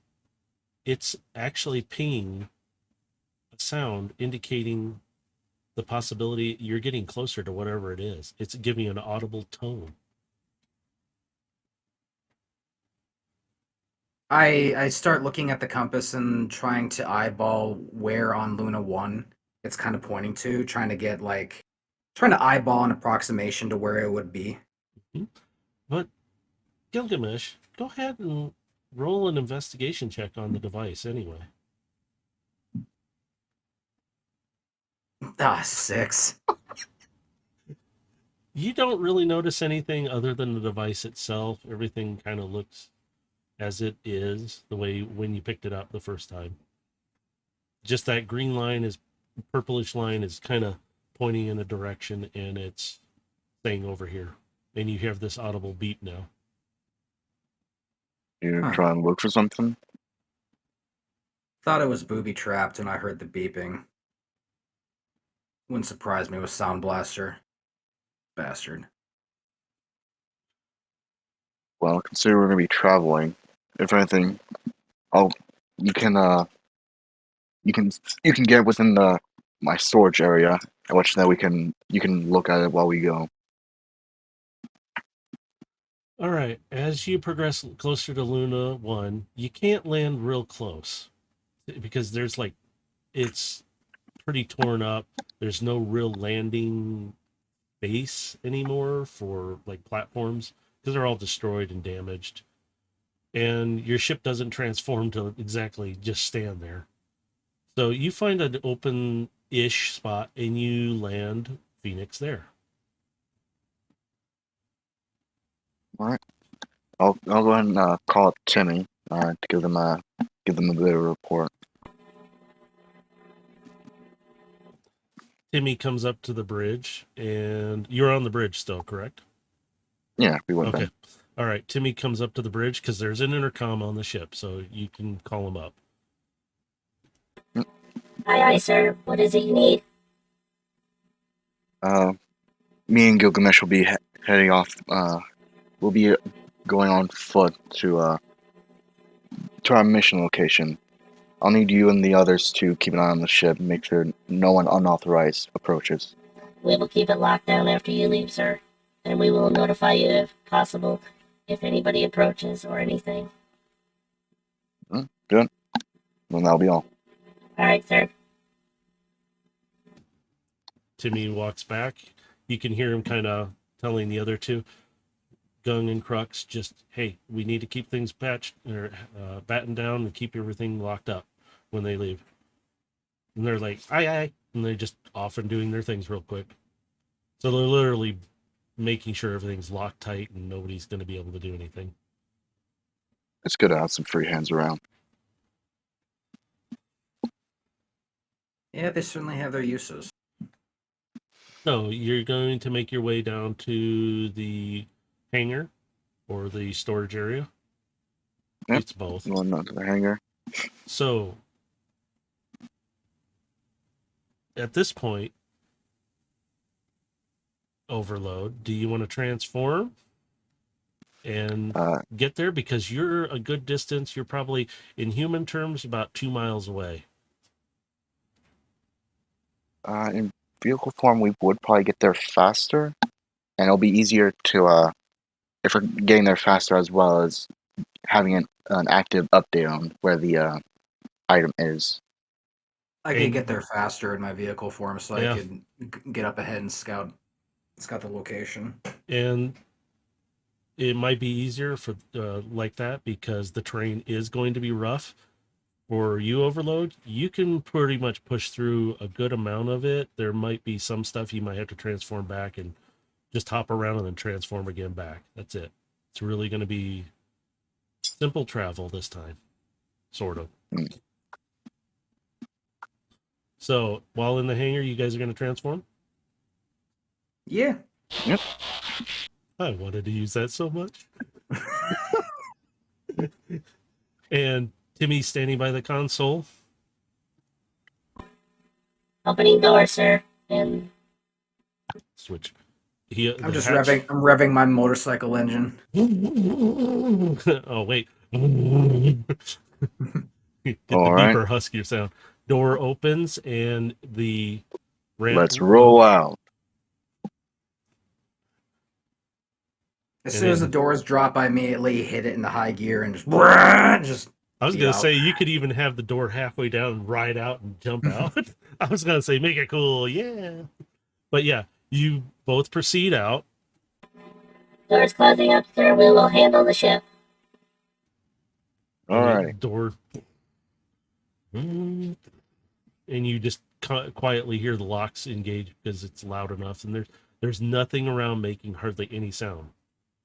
So it's just really quiet. So you both proceed. Let's see. As you're driving along, Gilgamesh, how far ahead are you to Overload? I'm about a quarter mile up. All right. Can you roll me a dexterity? Ooh, I can. 1 second. A dex saving throw or just a dex? Just a dex. Okay. Yeah, just oh,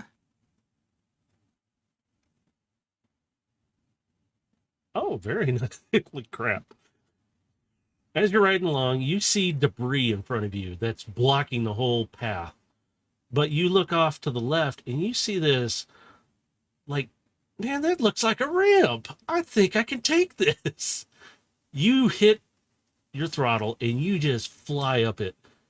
And you literally do some gnarly flip. I'm going to let you describe your little flip here that you I want to backflip for style. Just a straight up backflip in a heavy ass Harley.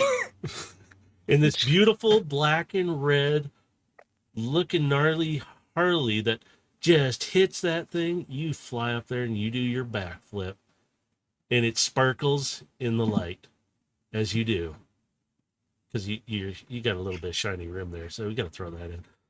You land beautifully, just perfect, and you keep on going. Do you radio back to Overload that, hey, there's some debris in the road, you might want to watch out? Yeah, I radio back and just say that rocks ahead, be careful. Overload, what would you like to do when you're coming up to this? Would you like to do something specific? Well, how high up is the debris? You pretty much are a little taller than it in your transformed state. You pretty much, you could bash through it if you wanted to, but the risk of taking a little damage if you're not careful. Or you could just transform right before you get to it, climb over it, and then literally you could just step over it real fast because you're bigger in your bot form when you're standing up. So you could stand over it and just literally just kind of hop over it and then transform right back if you wanted to. Cool. Oh, is it possible for me to last second do a vault over the debris and then transform back? Is that a possibility? Yes, you could. You're going Would to this have to be an give me a athletics? yours would be athletics. I'm sorry, yeah. Because I wanted Dave or Gilgamesh to do something fancy with his. That's why his was more dexterity. Even with the +8 to my athletics, damn. You know what? Oof. Okay, no, it's not too bad. As you get close to the pile, you transform real quick. You do this.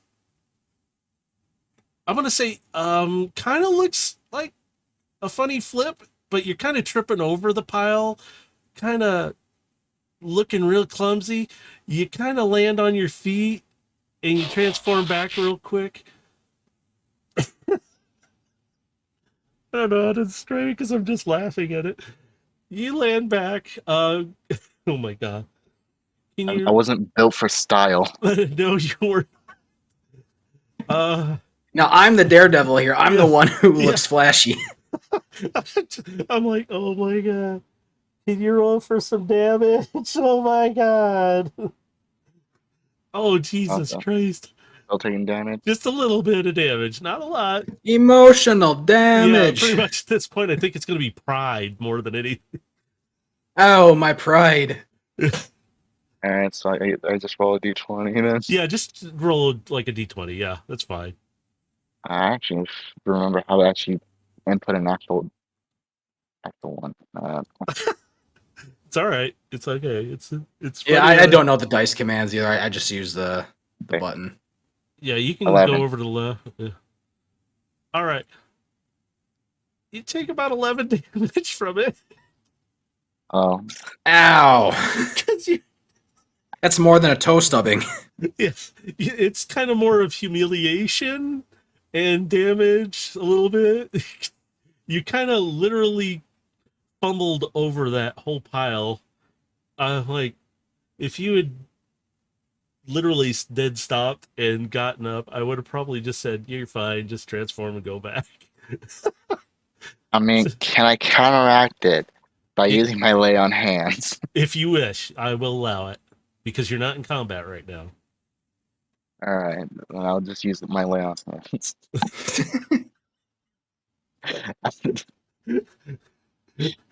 Just lay on hands, heal myself. This never happened. I wasn't expecting it either. I was like, "Oh my god, okay." At least it was a complete fumble. Yeah, no, it wasn't a complete failure because that would have been bad. I'd be like, "Is Gilgamesh gonna go help him?" Oh man, I don't know what's happening. Yeah. I'm up ahead. So yeah, I'm driving on ahead. I don't see what's happening behind me. yeah. So Overload, are you gonna kind of radio that to him, or are you gonna be Do I hear just ow over the radio? I mean, well, you are pretty far ahead, so you probably wouldn't have heard the sound. Yeah, no, I wouldn't hear it over the sound over my own engine. Yeah, because you're pretty loud on your own, so it's like because everything is quiet still, so Mhm. all you would have heard is that. Yeah, and you're just kind of checking up a little dust trail along the way. That's about it. It's like, oh my god. Okay, Again, it was a complete fumble. You gotta give me that. yeah, it's okay. It's all right. Question is, who has the device? The little artifact. Well, Gilgamesh should. Okay. Yeah, I had Do it you last have- in my hand, so Okay. I'm the one who has All it. right. And Do you want to ping it again, or yeah, I slow down up ahead and I transform back, so I'm able to press the button. And I'm gonna have so much fun with that. and yeah, I hit the button to activate the device. All right. As you do, you see the line kind of point like it was straight before from where you were at, sort of. But now it's kind of pointed more to like a 45-degree angle to your left, but you hear the beep beep beep beep beep beep beep. It keeps beeping, but it's faster now. And you notice the line kind of just gives a little pulse every once in a while with the beep. Can I make a perception to look in the direction of where it's pointing to see if it's anywhere within visual range? Absolutely. Go for it. Okay. Nice. 22. Very nice. Okay, good. I get to describe here because I don't have a map for this one. You see in the direction a large pile of looks like debris over a structure. It's a big structure, but it looks like it's been covered over, or just over time, just stuff has just fallen there. You can't tell what's under all that stuff. It just looks like a huge junk pile. But you see kind of what would look like an entrance to a structure, but it's kind of buried a bit, but you know it's there. You can see it. Your trained eyes know what to look for. Do I hear any sounds or any, like, sounds of, I don't know, I guess, anything going on down in that direction, or is it all quiet? It is still quiet right now. But you're about, from where you're at, you're, say, a good quarter mile from it. But you... I kind of... Is there any, like, trees around? No, not on Luna 1 or 2. There is no plant life. It is like a metal ball. Literally, there's not much there. It's just debris, whatever's left over. That's really it. Okay. I kind of look for a place where I can get cover, and I ping Overload my location so he knows where to meet me. Okay, so what you're doing is you're kind of sitting behind some of the debris and junk, but you can still see down there because your perception is way I'm keeping high, my so- eyes on what's going on down there, but I'm just sitting in silence and waiting. All right, so Overload, you're progressing up. You're just about to Gilgamesh. And you get this radio call from him. Hey, I think I found it, kind of thing. So I'm heading that way. as you're waiting, Gilgamesh, that silence kind of stops being silent, though. You hear Overload coming because he's a big vehicle. Like you're loud on your own, but you hear some noises like scraping metal, movement sounds. Not a lot. Are they close to me? They're semi close. They're like down the direction you were looking. You can hear them, but you can't see them yet because they're down there. There's something or someone down there. Okay. I radioed Overload to quiet his approach. We might have company. Quiet. Do you know my type?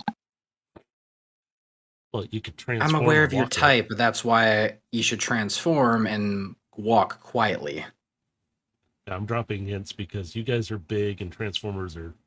You can walk quieter than you do drive sometimes, or it's either that or you just slow down a little bit. You're almost to Gilgamesh anyway. But I'm also smaller than Overload, so Yeah. he's got a size advantage, but I can use cover a little more efficiently. Yeah, he's big boy. Then I'll go ahead and transform again.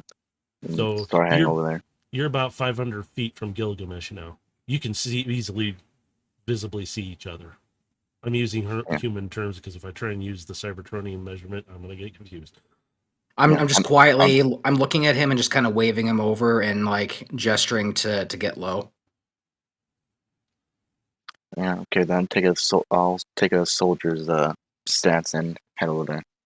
All right. So, Overload, I need you to roll a perception check too. Alright. Wait. Okay, you really don't see or hear it much. Gilgamesh does, though. All right. What would you two like to do right now? You can hear... Gilgamesh, you still hear a little bit of scraping and movement, but it's quieted back down a bit.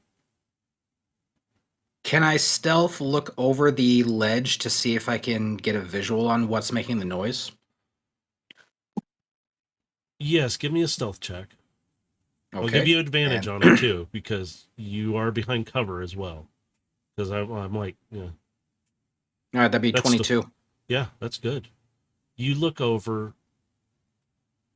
off to each side. This is kind of like, it's almost like this area there's debris there, but it's clear almost around, but it's like a football shaped bowl There's debris and junk all around, but you see some movement on each side. You kind of glance, you could see, because you got a high perception on that.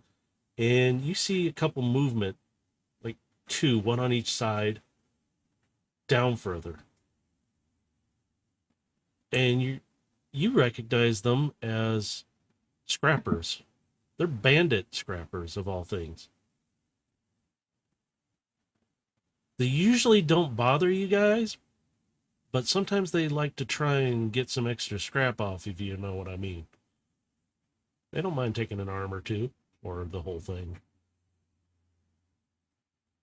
Do I see how many there? You said there was 3, right? Well, there's 2 visible to you. You know there's about 3 sounds so far, because you can hear them. Your perception's so high, I'm giving this, because you can hear them. That's a high perception of both. You just don't see where the third one is. You know it's close, and it might be just up over the edge, because the way the sound is coming in. You know it's closer to you on your right side. The other 2 are further down, but this one is a little closer in sound. That's what you're hearing. So you can visually see the 2 and hear them, but you hear a third one. I come back over the edge and I look to overload. 2 targets, possibly a third down below there. No idea how many are inside. Want to try and drag them out? Maybe we can get around them. I look along the ledge. Is there any drop off that we can maybe go down to kind of get down there without being seen? You can kind of. Or do you want me to roll another perception for it? Do another perception. Yes, actually, that would probably be good for it. I guess I'll give an assist so that way we can both try and find it. Okay. Yeah, you can give him a assist. That would be good. Yeah. Sorry, I'm flipping. I don't see pages nothing. real quick. Unless you are you giving me advantage, or are you going to roll yourself? You're going to have advantage. Yeah, Okay, so then I'll be at a 14. But you can still help him, which will give you even more. Yeah. If I you guess want I'll to. go ahead and... If you don't, it's not going to affect it. He's still got a high perception that I would even accept on it.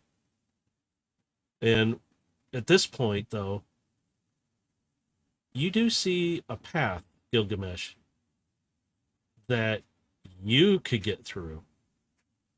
It's like a tunnel underneath the debris. You can kind of see its open gaps here and there, but you would be hidden because you are built for the stealth. As long as you're in the shadow, nobody really sees you much.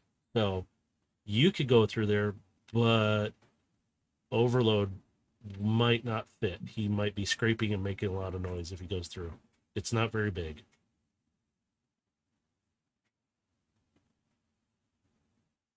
What would you like to do?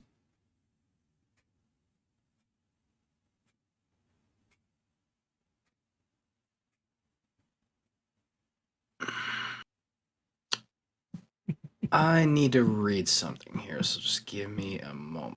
Is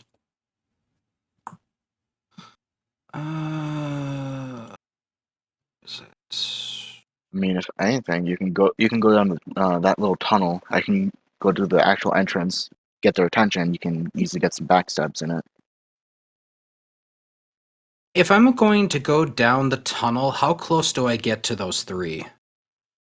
The tunnel is on the left side, so it would put you close to the one on the left. He would be up above on the pile along the ridge. It's like they're looking for stuff and just scrap and certain things. They're looking for items like motors, pieces that they can sell or reuse or do whatever, because they don't look in great shape anyway. They're just bandit scrappers. They don't care. So, but you would be technically about just below one of them, but the tunnel is, like I said, on the edge of that bowl, so you'd be hidden underneath him until you get to the entrance. But I mean, how close would I be in feet? Like how? Yeah, because that's going to depend on, because I might do something here. It's about 40 feet from where that tunnel is, and also you'd have to make sure you get through an opening where you're not going to blow your cover. Okay. So what I want to do then is I'll go through the tunnel, and I want to come out the other side, and then once I'm down close to the one guy, I want to cast Minor Illusion. Okay. I will. And I'm gonna create a voice that's gonna be behind them, kind of distant, but it's just gonna be like, "Hey, over here!" Okay. Because you're not in combat right now. Go for it. So do you want to make your way through that tunnel right now? Yeah, I'll make my way through the tunnel then, and then when I come out the other end here, I'm gonna cast Minor Illusion. All right. And you said it's up behind them, so is that way up? Yep, I'm gonna create a sound that's behind them. That's gonna be like, "Hey, over here!"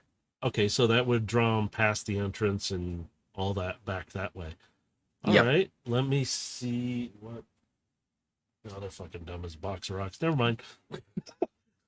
I was gonna actually roll for it, but they're not really the brightest in the bunch. So, and their perception is not the greatest. So I'm not gonna worry about it. You make that sound, and the two that are up on the pile, because they're about in the same spots in distance wise, they turn and they're like, and they're just kind of, you see their heads, well, you hear movement.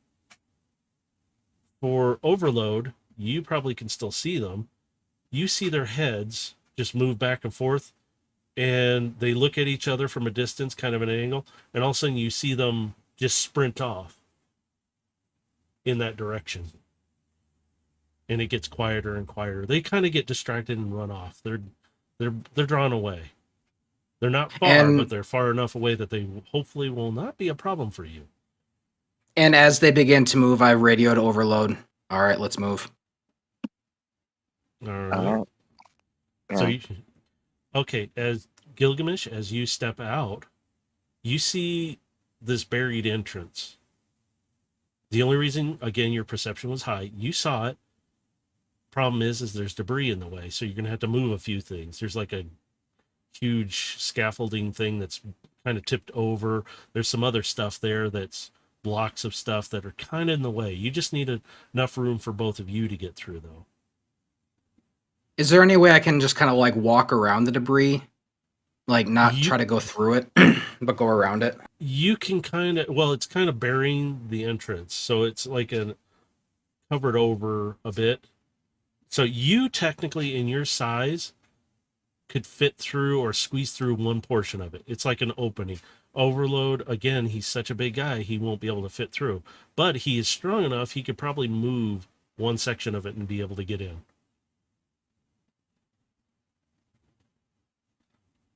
Overload. Before anybody progresses, you need to roll me a stealth check. Do I? Oh, at this point, yes, you do. I haven't really moved much. Yep. Because are you going to proceed up to the door? I mean, I was kind of like staying put until. Okay, you can stay there. That's fine. We'll ignore the stealth. If you want to stay there and give him cover, let him do that. That's fine. Okay. So, Gilgamesh, we'll come back to you.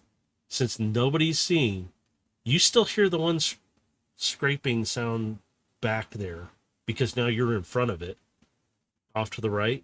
That sound is still over there. It's not close enough. Nobody's paying attention. It seems like it's whatever. It doesn't care. It didn't get distracted. So what do you want to do? You want to squeeze through that opening to get to the doors? Yes. All right. Before I do, though, I am going to do a thing. Okay. I'm going to cast Disguise Self. Okay. I'm going to make myself look like one of the scrappers. Oh, okay. And I'm going to make my way inside. All right. Well, you get to the door. There's a panel on the right. It's kind of covered in a lot of dirt and dust. Like nobody's actually used this thing in a long, like a galaxy far, far away. Just keeps going. A long time. It's ancient. Like 50,000 years ancient. Your experience, you know what that panel is, though. It's an access panel. You can clear it off, and you take a look at it. You see it's a security pad. I kind of wipe the dust away from the panel and I tap it, trying to see if there's any power to it. You suddenly hear it, and the display comes on. And it's like a little numeric pad. I look over the panel. Does it look like it has any kind of a map or any structure? Anything that like kind of points me like what's in this building or any direction? Nope, it's an access panel. That's all it does is just to open the door. But it's a unique panel at the same time too. There's something odd about this panel. And it's got... let's have you do a perception check on this one. Okay. Because you're perceiving all this and you're looking at it. You have a lot of mastery skill in a lot of things, so... not bad. 15. That'll work. Because anything lower than like 13, I was going to like, oh man, this is going to be interesting. But what you see is an odd kind of thing that there's a pattern on the keypad around it, though. This structure has been here for a very long time. You take the artifact out and you're looking at it and you notice the pattern of the circle and the lines coming off are identical to it. They're giving off that same color too. I just say to myself, well, definitely in the right place. What would you like to do with the artifact right now? So you said there's a pattern to the keys that I can visibly see? Mm-hmm. I'm going to tap the keys in the pattern that I see. Tap them in the order that I see the pattern in. It kind of flashes at you for a moment and just doesn't do anything. You read something, but you don't know what the language is. This language is unknown to you. You know a couple languages, and most of them are what everybody knows. This one's unknown to you. I hold the compass up to the panel and see if there's any visible effects to it. When you do this, they both start making chiming sounds. Ding, ding, ding, ding, ding, ding, ding. And you notice on the compass, it's flashing too. Red, green, purple, yellow, blue. It flashes and the door opens.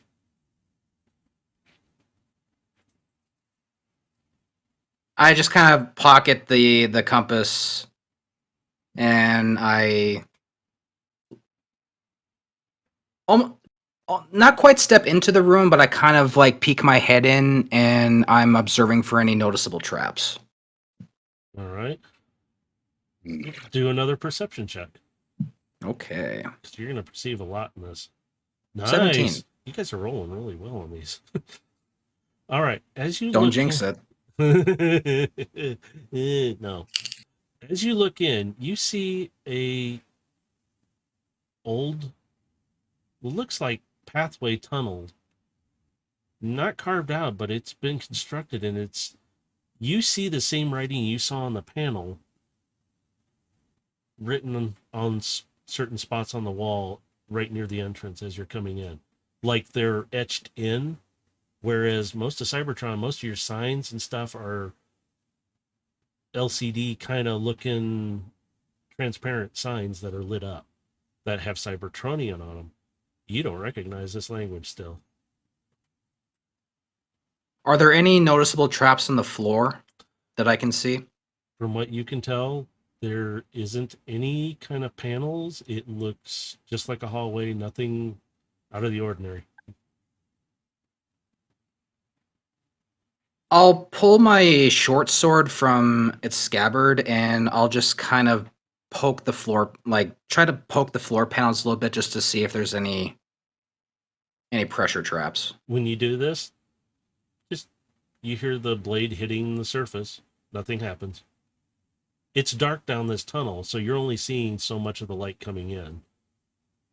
Well, yeah, but I have dark vision Yeah. of 120 feet, so. Oh, 120 feet. Oh, even better. Okay, cool. Yep, So yep, you because see of my further class, I down have that eyes of the dark. Yeah, you see Yeah. further down that hall, and you can actually see. I didn't realize it was 120. My apologies.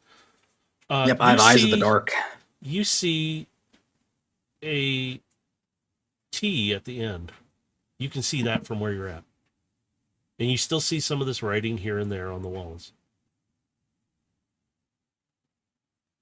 I radio up to overload. Got the door open, making my way in now. What about me? Watch the door and let me know if those guys start moving to the entrance.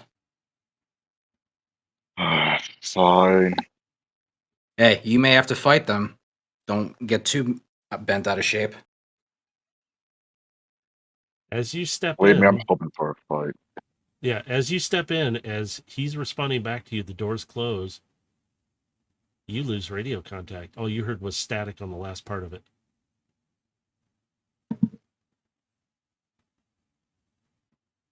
I start walking around the room, observing the runes and the different writing. And this is just up and down the hall to that T. So that's what you're seeing as you're walking. You can see all that as you walk. Your optics are picking it up, and it's like you're kind of recording some of it as you're walking because you can see the lettering come off and like it's popping out at your eyes because you're trying to understand it. Okay, so it looks like the lettering is coming off of the wall, kind of. Yeah, it's like it's almost like it's projecting or holographic, but you only see it in your optics. Is it giving off any kind of energy signal at all? Nope. Just for some be right reason, back. your optics are picking it up. I kind of take like mental snap images of the glyphs that I see. And Just get documenting what I can as I make my way down the hallway. that works. I like it. Because you do have a memory, so you can restore that stuff there. Yep. So you're walking down this hall. Do you want to make your way all the way to the T? Can I stealth my way down there just to be really, really quiet? Yeah, roll a stealth. Let's see what you... All right. Stealth boy. Stealth boy. Oh, that's a 10. Okay, well, not so quiet. You kind of make your way down there. You can hear your footsteps echoing a bit. Ching, ching. Like you hear that metal and metal. The floor is solid metal. Yeah, it's all metal. And so you're just... But you're not super loud. You're loud. You could alert somebody if they were there. I kind of grimace a little bit at the sound, just like, oh, I can't be quiet in here. Damn it. So, do you want to finish making your way down to the T then? Or do you want to... I'm being very slow and methodical, like, as Okay. I'm kind of observing the walls, like, just... I'm being very slow about it, but I do make my way down to the end of the hallway. All right, so you're at the T now. Do another perception check. Okay. Fuck! Now the bad rolls are coming. I'm sorry. All right. You jinxed it. I knew it.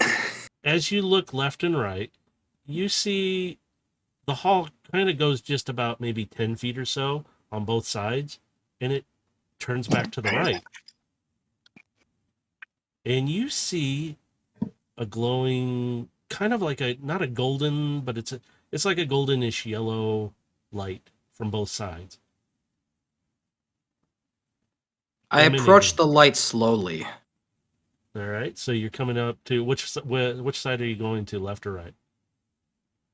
The light's coming from the left side, right? That's both sides. Both sides? Oh, So you got your choice. which one seems to be glowing brighter, or are they equally Left side. bright? Left side's side? kind of a little brighter. Sorry, dog's barking. Yep, no worries. I'll have to worry about dogs too. Mhm. I will go to the brighter side. Okay, so that's the left side.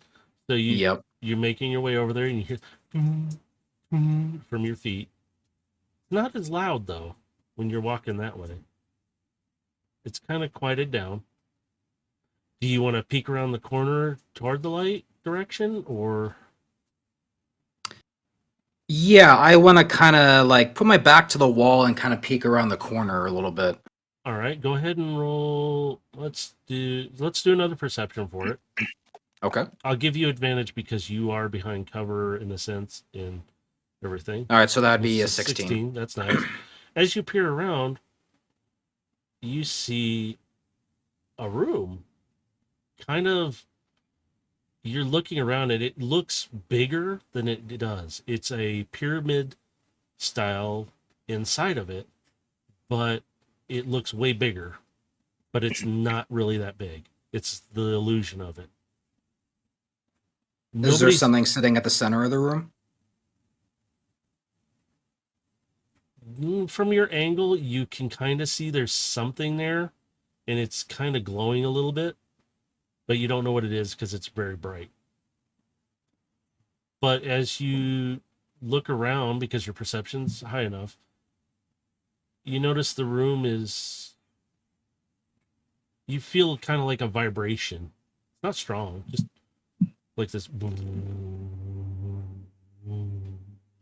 Can I Like tell where pulse. it's coming from? Not really. It's kind of emanating all around. It's unusual.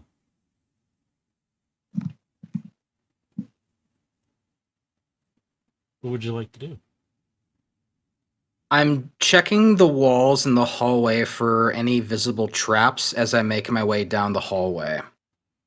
All right, make a perception check again. Okay. Because this one's going to be separate from it. Nice. I'll get. Yes, 20. As you do, you notice you stop right before you enter the chamber.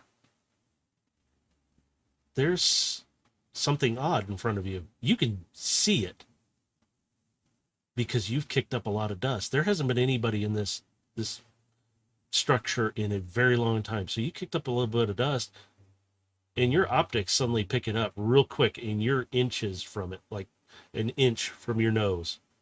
And there's a laser beam coming right across it. And as you kind of pan your tip back a little bit and you look down, you see there's about 5 lasers going across this opening. I want to reach down, grab a handful of dirt, and just kind of blow it into the doorway to kind of make the lasers even more visible. As you do this, you see where they're coming from. They're all like on the left side. It's like a beam of these little openings with lasers coming through. There's about a 1.5-foot gap between each laser. Not big enough to let you through, but you notice that they're spaced out in a certain spot.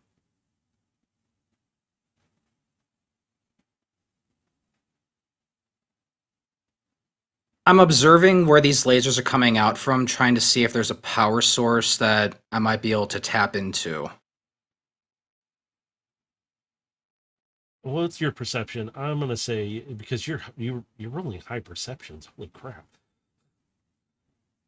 You see up at the top, there's a gap between the laser and up there, but you see like there's almost looks like a panel that's wrapping around that you could actually reach and see if it's loose or not.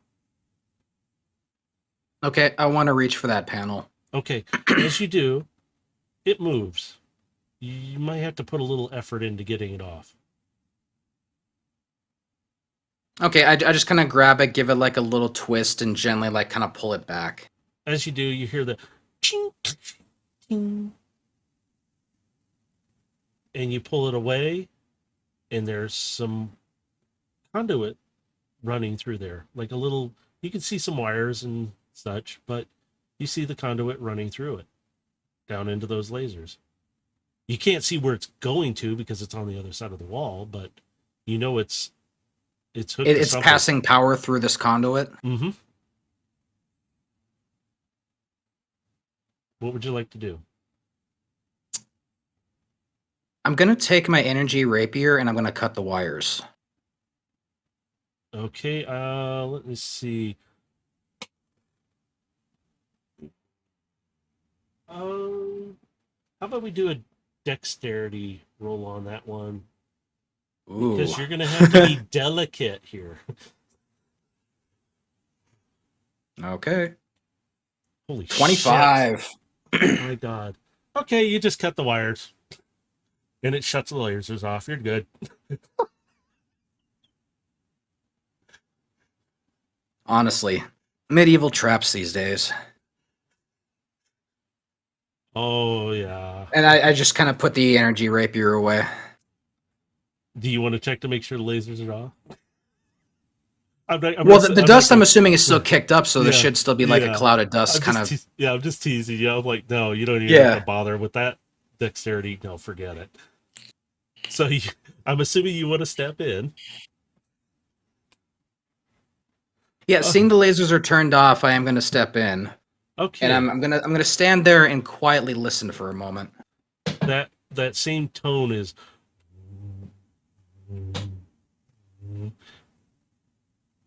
I want you to do another. I pull out the compass and I look at it. Is it glowing any brighter?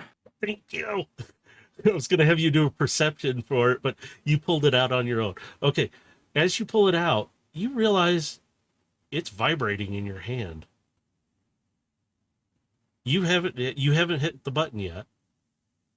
And it's vibrating. You feel that same. You can press the button now if you want and see what happens. Because if you do, it's just going to point that little line right toward whatever's sitting in the middle. And you hear that, it's like going off. It sounds like beep, almost just solid. It's going so fast. I just kind of say to myself, looks like we found the target. All right. What would you like I take slow, deliberate steps closer, keeping an eye on the compass, just like seeing how it's reacting. All right. As you do, you're getting closer. The compass is vibrating more. You notice it just keeps doing this as you're getting closer. The object on this pedestal is not glowing as bright as you thought it was. It's just whatever's behind it is lit it up so brightly. You're just getting closer to it, and I'm going to have you do a perception on it. Okay. Or, yeah, I'll do perception because you're kind of perceiving what it is. 13. Okay, as you approach it, you do see it's got a bit of a shape to it. You can't really see it too well still because that brightness is there. Your optics are trying to compensate and trying to help with it, but it's having a hard time. So you're going to have to get a little closer to it. So you're going to have to get up there a little bit more to it. You're about maybe 15, 20 feet away from it, give or take on it. Because it's kind of the pedestal and the light make it a little illusion. I keep the compass in my hand as I approach closer. All right. The compass is just going. You can hear it and feel it. But the 30 seconds. Do I see any vibration from the object on the pedestal? As you do get closer to it, I'm not even going to have you roll for perception. You hear it vibrating. You hear this dual vibration going on, but it's louder. And it's coming from both. So it's the one piece is vibrating in your hand. This other piece is vibrating up on the pedestal.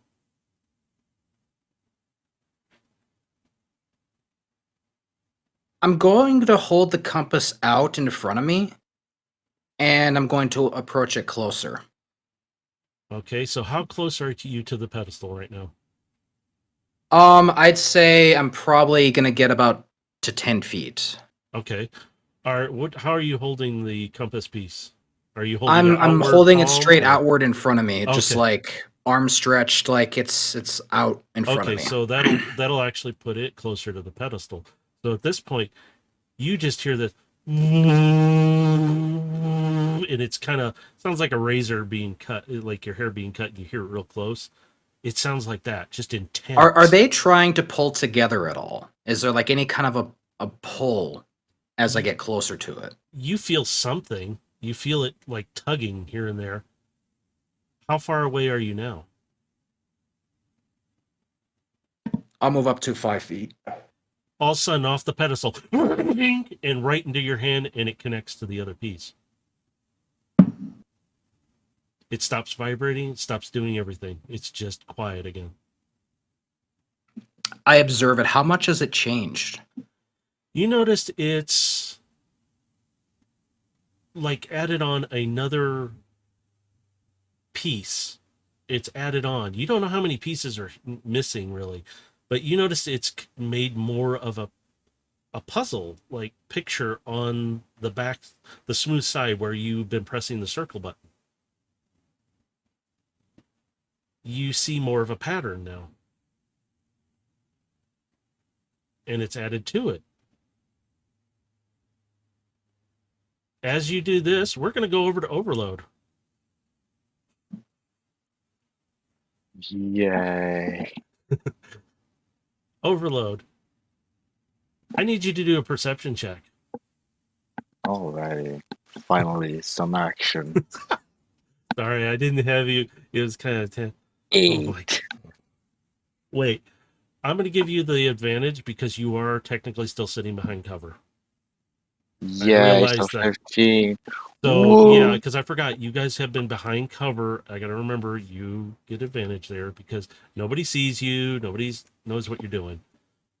Yeah. You hear that scraping that Gilgamesh heard. But there's a little bit of a problem.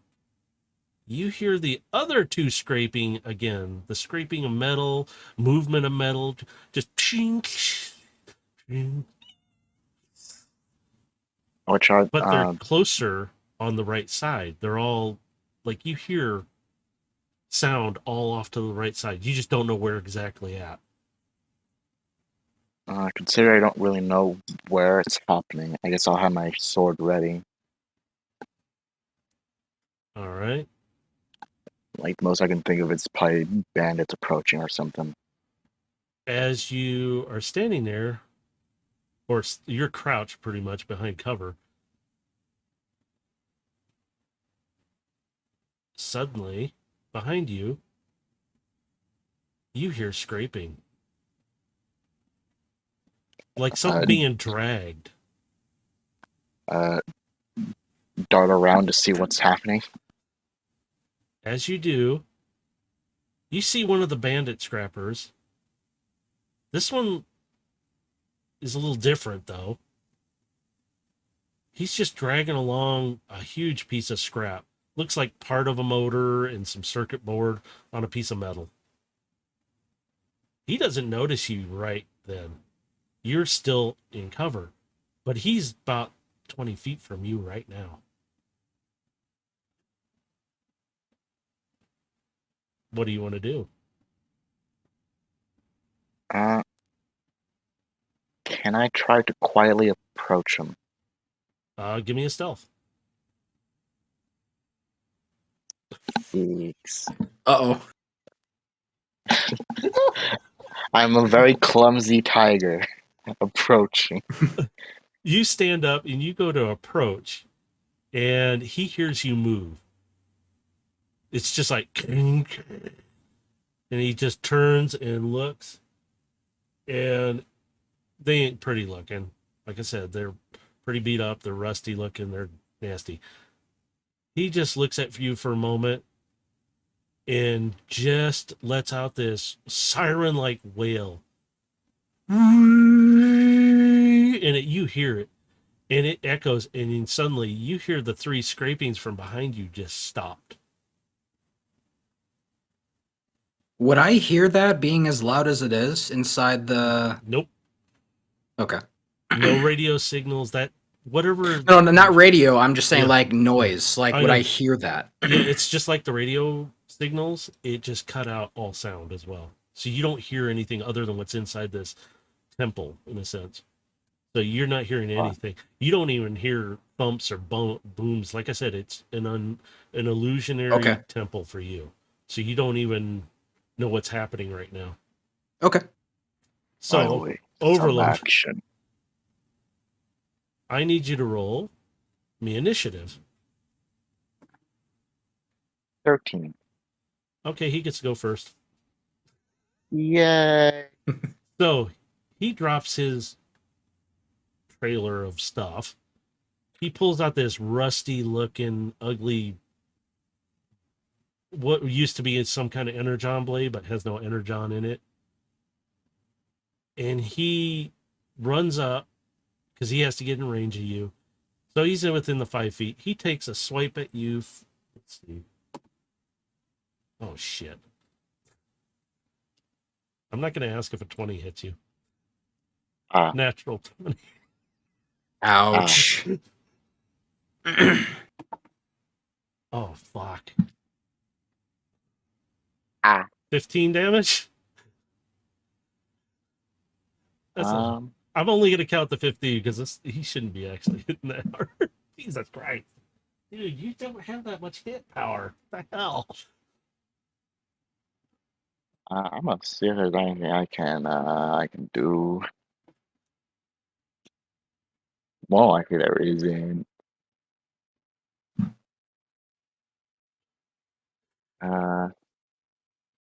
Yeah, nothing I can really do to offset that. So Okay. I guess I'm taking 15 damage. So he takes a swipe at you with it, and he chunks into you, like right into your arm because you're right there. He hits you. So you take the 15 damage. Your turn. Because he has nothing else. He just looks at Nice. you like, uh-oh. Nice blade. Mine's better. Okay. You hit him. 16 hit. Yes, it does. All right. Oh my God. Roll that beautiful damage. Ba ba ba da ba. Come Ba. 19. Wow. Okay. You. But guess what?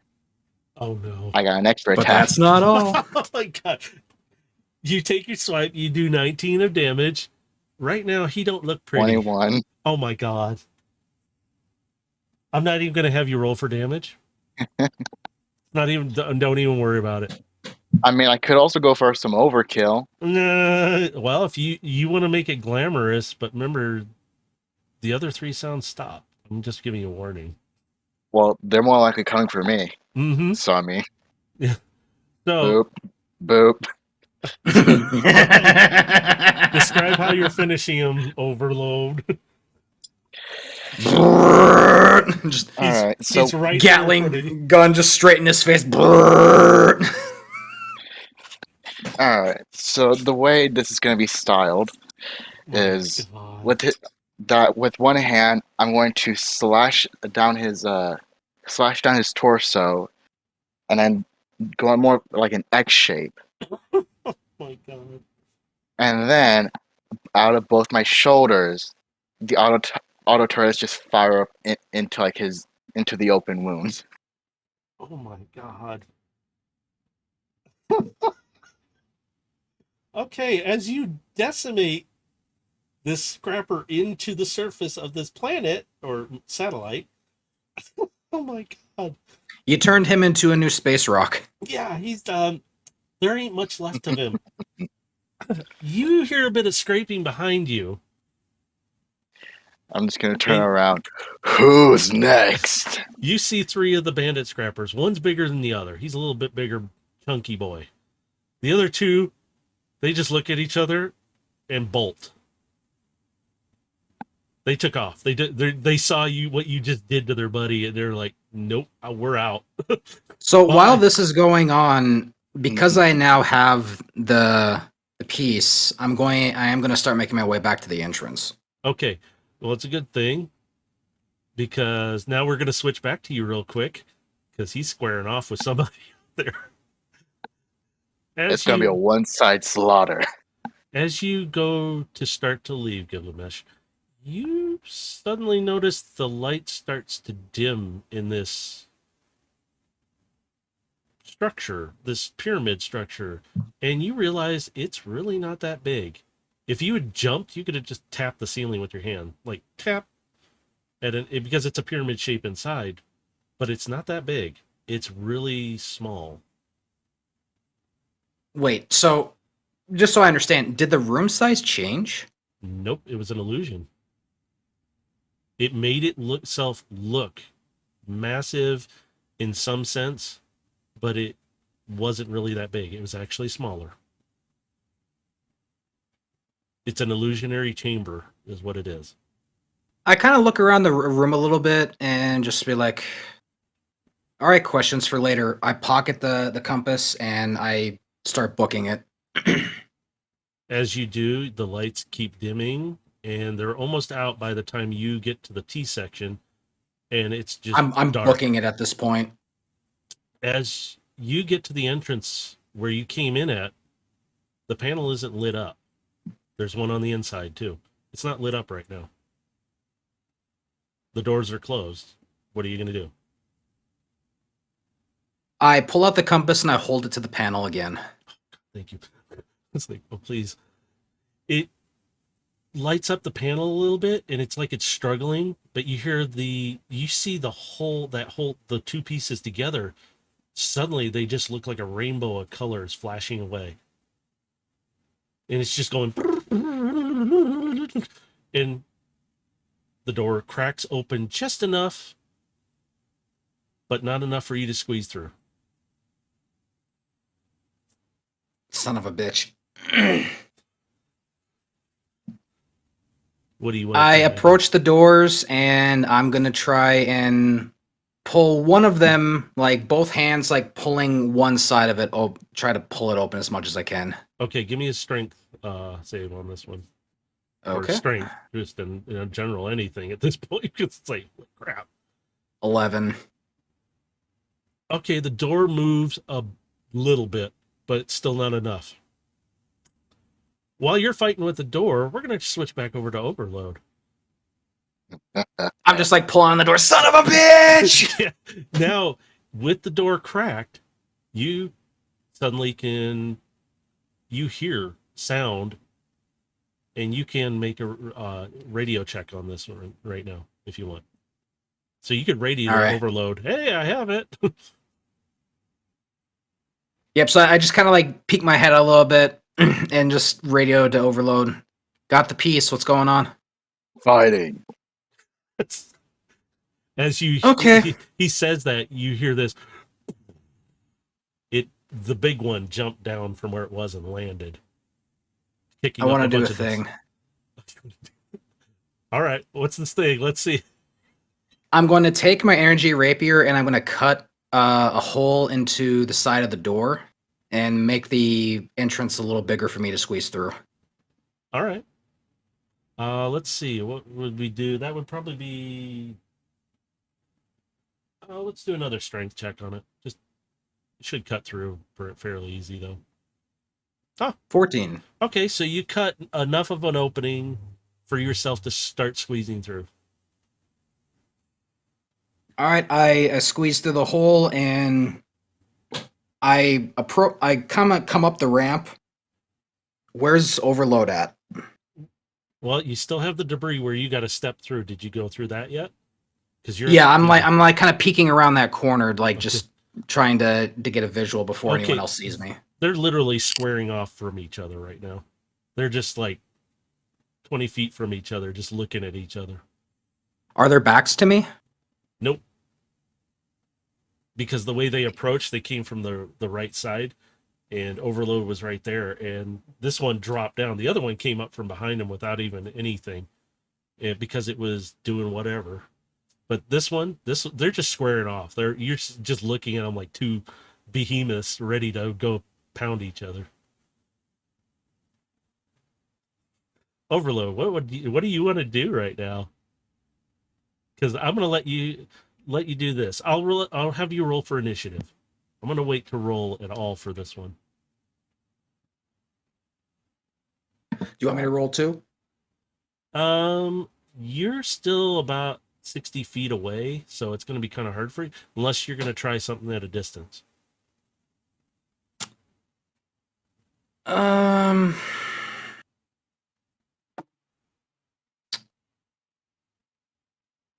Do I have a line on any one of the 3 scrappers, or No, the 2 ran off. He pretty much pummeled the one into the ground because they were all about the same size. This one's a big boy. This one's bigger. He looks more like the one in charge almost. okay? I'm going to climb up the debris, and I'm going to start making my way over to Overload, like just kind of running Okay, in that direction. so Overload. During this time, I need you to roll initiative. I already did. Oh, did you? I didn't even see it.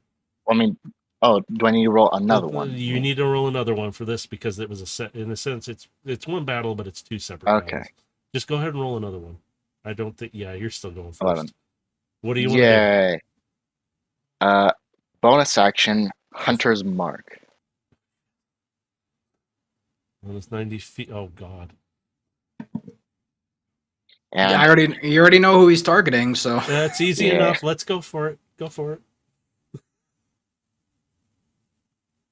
so, with that, to this enemy, I deal additional 1d6 of damage. Okay. Uh, Now this guy has a bigger rapier kind of not rapier, scimitar looking sword like thing. Again, no energon in it. They don't have the power to run them. I don't have anything that would give me advantage to attacks, but oh well. So, boop. ooh, as if you needed it anyway. Holy crap! Okay, he stumbles back a bit, and some parts of him fall off. You got anything else? Any other moves? Another one. Son of a. Okay. Another one. Oh, And fuck me. another one. Okay, just finish him. You Well, I already mean, finished him on and the Well, second the auto one. turrets are going to miss, I'm assuming, unless their AC is below 10, Yeah. which I doubt. No, the first 2 just did it. You Oh, really? met him exactly on everything. I'm like, okay, I set this guy way higher. I'm just feeling you guys out right now. Now I know what I'm going to have to do for the next time. I'm a soldier. I'm built for this. Yeah, I'm a hustler. yeah. So just the first 2 alone, you do whatever. Call whatever you want to do. He's damaged already from the first one. That second Ver- one. Describe a how you're ver- going to finish him. Since with what I would say with 2 swift movements, do 1 slash vertical and then 1 directly down the middle.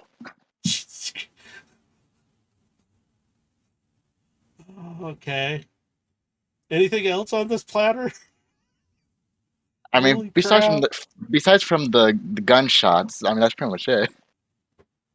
Okay, he just stands there for a second. You see his optics kind of, they're reddish, but they're not so red now. They're kind of dimming slowly.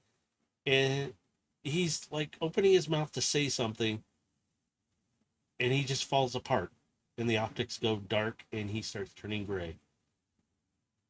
The other one didn't get a chance to turn gray. You turned him into a scrap piece. Holy crap. He just falls apart. Do I see this? Yep. Because you're running right along. You were invisible. You could see him from where you were at. Because you got vantage point up above. I'm running to kind of give aid, and then I slow down as I see him chop this dude in half. I'm just like, oh, well, I guess you didn't need my help. That was a bit disappointing. Telling me. They're scrappers. They're not worth much. At least that one guy actually got to hit me. Put a little scratch in you. Yeah, about that. Lay on hands. How much does that heal or at least fix you up for? I have 25 points of it, Oh so my god. I Let me see. so I have now I would have 10 because I'll be using it to completely Yeah. heal myself. Yeah, so you're good. You pretty much, you as a soldier had yourself modified. I'm going to call it, you have nanites built into you that as long as you can tell it to repair you, you can just, like what you did. Boom. It's like self-repair, and you can do it on the fly when you do Well, that. yeah, I have very limited, and I need to do a long Yeah. rest before I can use it again. Yeah, because it does take energy because they are still bots and they still need to. So it's your own like little personal medical unit in a sense. But it can't heal everything, but it can do enough to you to fix you. Hopefully to keep you running. That I just walk up seeing this and I just say to him, "What a lovely little trick."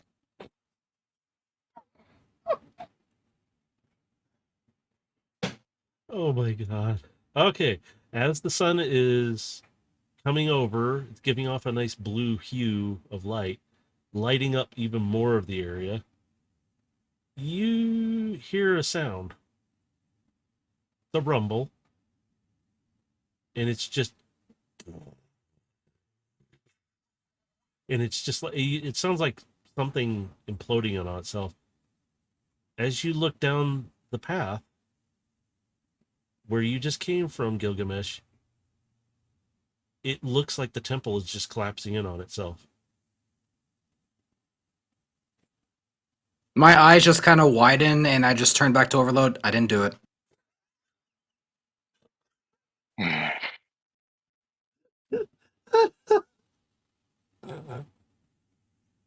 That was good. Don't look at me. I swear I had nothing to do with whatever just happened over there. Well, you said you got the thing, yeah. I kind of pull it out and I show Overload the somewhat completed compass. Was there anything else you were able to grab?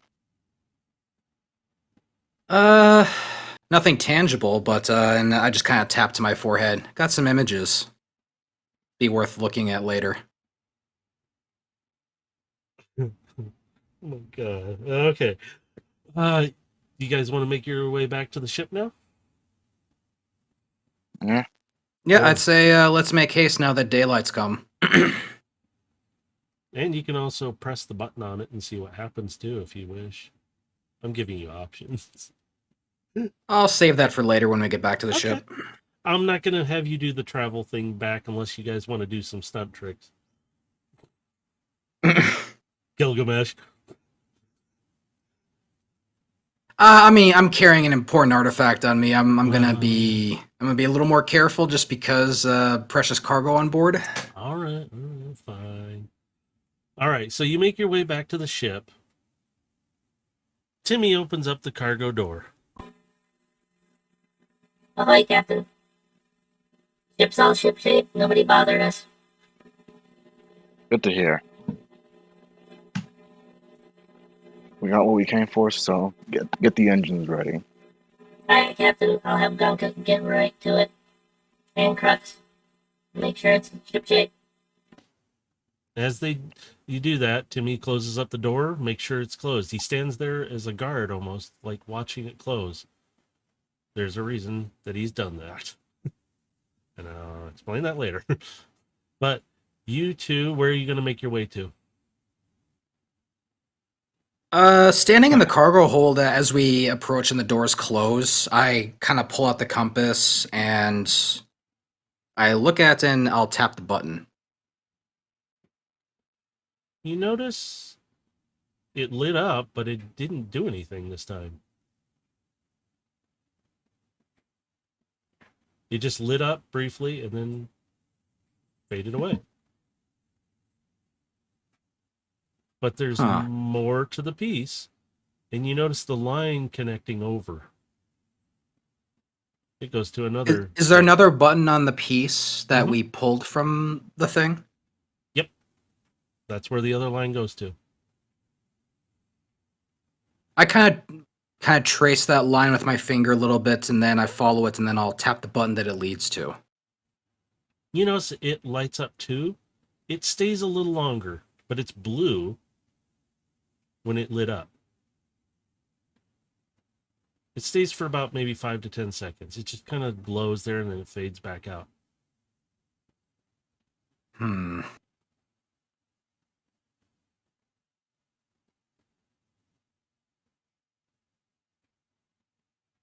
I start kind of going back through the images in my mind that I was seeing on the walls. Was there anything that stood out that maybe matched up with the artifact itself? There Like are some kind of writing or a glyph that kind of matches up with some symbol I saw on the wall. Okay, give me an investigation check on that one. Because right now you're doing research, you're trying to look through. Nice investigation. Holy cow. Okay, it's high enough. That'll Yeah, work. 14. Yep. I'm going to say you recognize a few symbols. They were repeated as you walk down the hall. There's symbols next to each of the circles. Now, there's 3 circles currently showing up on these 2 pieces that are put together. You can't even see the seam where the other piece connected. It's like seamless. There's nothing there. So it looks like a smooth surface, rounded. And you notice the symbols that you have in your memory match up to a lot of these. And they're common ones that kept showing up. I'm just kind of scratching my chin as I'm looking at this thing, trying to ponder it, just like, the symbols mean something. Some kind of pattern? As you do this, Timmy walks up. Oh, what is that? Ancient artifact. I'm not really looking at Timmy, I'm just kind of like, I've got You're the compass focused like on kind of it. up to my face. I'm examining it, but I answer him without looking at him. And Timmy's just sitting there. He's just looking at you, looking at it. Can I see him? You got to remember, these 3 Sure. are more like children, sort of.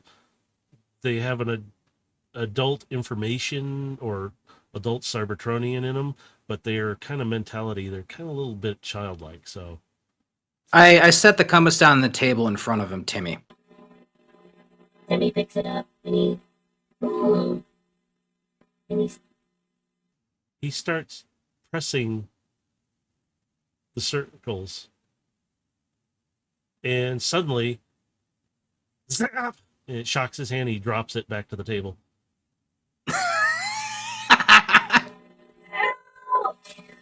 his fingers.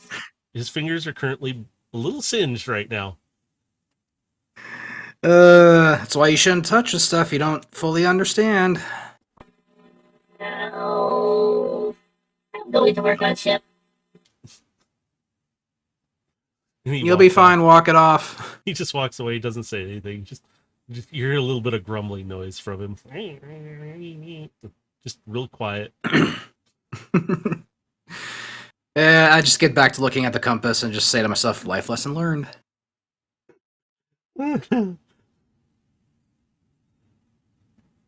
So, as you're still looking at this, you still see those symbols around each of the circles. Is there anything else? I take the images I have in my mind and I kind of like put them up on displays so I can visually see the images. Okay.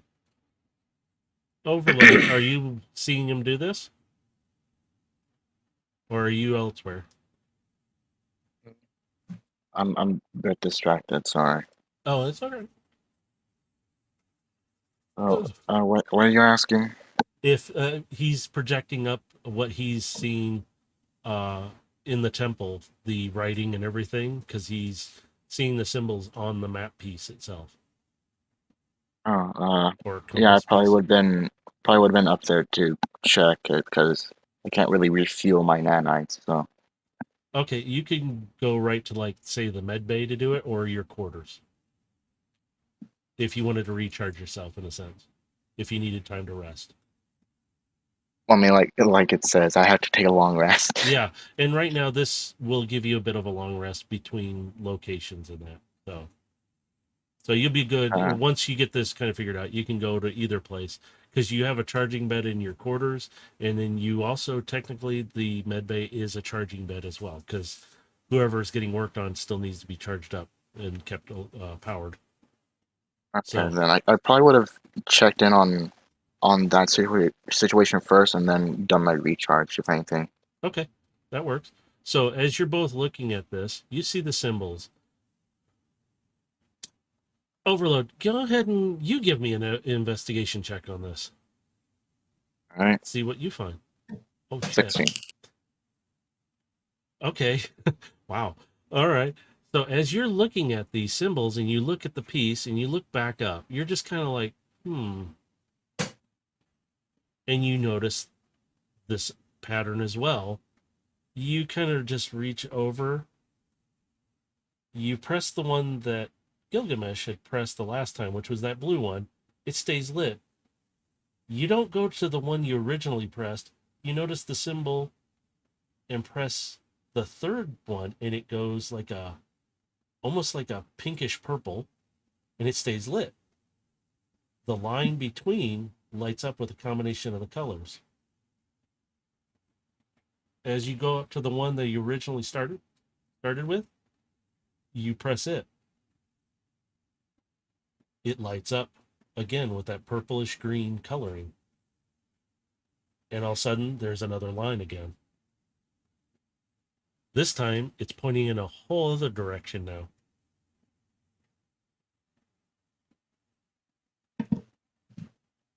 And after about 30 seconds, it will disappear again.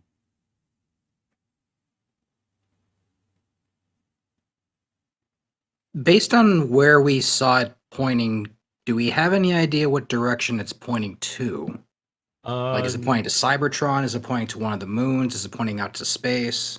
Unless you can see where it's pointing to, or you have a star chart in front of you, you have no idea right now. I mean, we're sitting on the ground on Cybertron right now. Well, we you're haven't on- took off yet. You're on Luna 1 right now. Yeah, so we're on so- Luna 1, excuse me. So it's pointing in a direction, but you don't know exactly where Cybertron is because you're inside the ship. It's closed up right now. There's no windows really, except for by the. Well, even there, you can't look out the cargo bay door because it's closed right now. But is it pointing like in a direction like to the left or to the right, or is it kind of going up in a direction? Are you're moving around with it to try and figure out which way it's going? I'm looking at where the arrow is pointed. I'm trying to determine if it's at an upward angle or not. It's kind of an I'd say about 25-degree angle outward, and it's pointing kind of out and away from the planet. So it's not on the surface of Luna 1.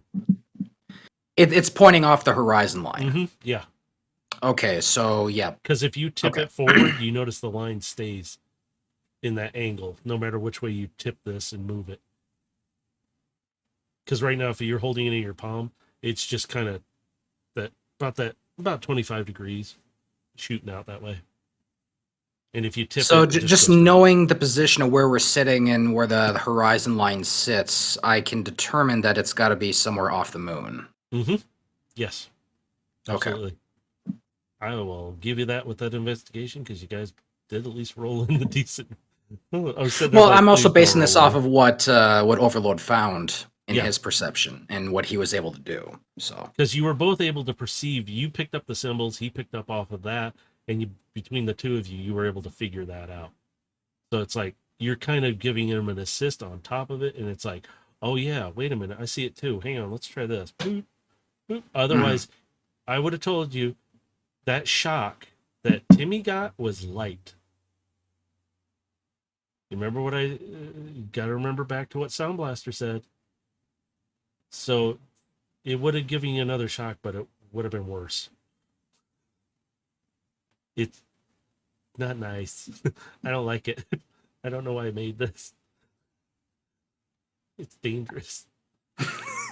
Poor Timmy. He's got singed fingers. He'll go fix himself up in the med bay or have one of the gunk or crooks fix him up a bit. Yeah, They- luckily they we got take care those of welding each- tools. Yeah, Yeah, just, Hey. yeah. So they're you can hear them puttering around on the ship and doing stuff. Okay, so what would you guys like to do? Would you like to head to the bridge? Well, one of you. I'm gonna go to the bridge and I'm going to punch up the navigational data that we have here and try to ballpark in the direction that it's pointing at. Okay. And Overload, you wanted to go recharge, right? Yeah, I was about to go recharge. And during this time, I think that would be perfectly acceptable. So you go to your quarters, which is right down the hall from the cockpit, and you climb down to your charging bed, and you take your rest to charge up, which won't take long for you, hmm which is nice. And once I've kind of ballparked like the direction that we're going into, I'm gonna also go take a rest. Okay. So Timmy, Gunk, and Crux will watch over the ship during this time. When you two get up, that's when they will rest for a little bit. They don't need as much rest as you two do because you're bigger bots. You need longer time to charge. Their quarters are at the back of the ship, above the engine, or below the engine. I think they're below the engine. I can never remember. It flips upside down to me. So below. They're below. As well, yeah. Yeah, I had to look at it again. Okay, so when you get to the cockpit and you're looking up the maps, you have a general direction of where it's going. It's pointing more out into space, but on your star charts that come up on your displays, it's kind of generally pointing toward possibility of 2 planets because they're close together. They're a little further out, but they're pointing out there. So you generally know that way away from Cybertron and the moons. Okay. I'll just kind of like ready the flight plan essentially and put that together and then go to bed. Okay. So you head to your quarters, you head down the hall, you climb down your ladder, which is right across from Overload's, and you go and lay down on your charging bed. Timmy, Gunk, and Crux already know what to do. They put the ship into a low power state so that way it saves on energy, and they stay watch. So like Timmy is sitting up on the bridge looking out the front where the windows are and watching out that way, but also watching the radar because it does pick up people and that sometimes around them. Depends on how big they are. So at this point, I think it's a good time to let's take the stop here. We'll stop here on this session. Yay. And let them two rest. And it gave me a chance to feel out the bush of combat. Thanks, Overload. I'm like, oh my God, that's so intimidating. You just pummeled the poor thing into the ground. There is nothing left to turn gray. So I stabbed a cyber fox in the skull. I just one-shot 2 people in a row. Yeah, you just literally, I was like, he didn't have that much. Oh my God, never mind. He was just kind of throwaway anyway, so it's okay. The cyber fox. Yeah, but see, like I gave the cyber fox a mercy killing, and I also gave it a burial. Yeah, and you saw something that not many Cybertronians or any other species would have seen. You saw it spark, Mm-hmm. and it didn't like disappear. It returned to the Allspark itself. So what you saw, and that's not the first time I've seen that in my lifetime. Yeah, and what you saw was, if it didn't happen, it means a lot of times they just don't care, or there wasn't anything to their life or the spark. This thing was, in a sense, saying thank you, and just kind of and back to the Allspark. So you just, like you said, you gave it release. So I'm like, oh, good, he did do that. I was gonna say, if you did it differently, I would have probably portrayed it a little different. Like, he gave it a mercy killing, but he just pretty much killed it. But that one, actually, when you said you were going to go back into the bar, by yourself, I was like, this is a spur of the moment. I'm going to see what happens. So that Turbo Fox that you just saved, in a sense, you pretty much released it from its pain, but he was a spur of the moment, made up fox. Yeah. So I was like, I want to see how he does this. And I'm like, okay, he's moving way too fast for anything. I'm like, he's just going to stomp it. I'm like, even if it bit you, it wouldn't have done anything to you. I was like, okay, I need to up my game with you guys. Especially Overload. Well, yeah. And then, like, you do the bandits at us, and you're worried that they're going to do a lot of damage to us. And then I just fucking one-shot it. Yeah, I was more concerned about how you singled us out in 2 separate encounters. Just like, okay. Opportunity. I was like, I'm going to see if I can separate you two, but you did that all on your own. I was like, oh shit, this made it easy. But I did ask, because I wanted to come with you, but no, you wanted me to stay guard. Well, if you tried to... You couldn't fit. Well, and the thing is your stealth, if you had rolled that stealth, because you wouldn't have been able to fit through the tunnel, he fit through. He's that's why I told you to stay guard, is because you can't fit, and if you knocked a hole through the wall, you would have definitely alerted the guards. But at the same time, he stomped pretty much, and I'm like, oh no, you just petrified the 2 smaller ones. Like, nope, we're out. Then they just booked it. I'm like, they are not going to stick around for this. Even with the big guy, they're like, because I can guarantee you would have killed them all. Even with Gilgamesh's help, you would have just come up. You might have gotten maybe one of them, a hit on them, before Overload would have taken him out.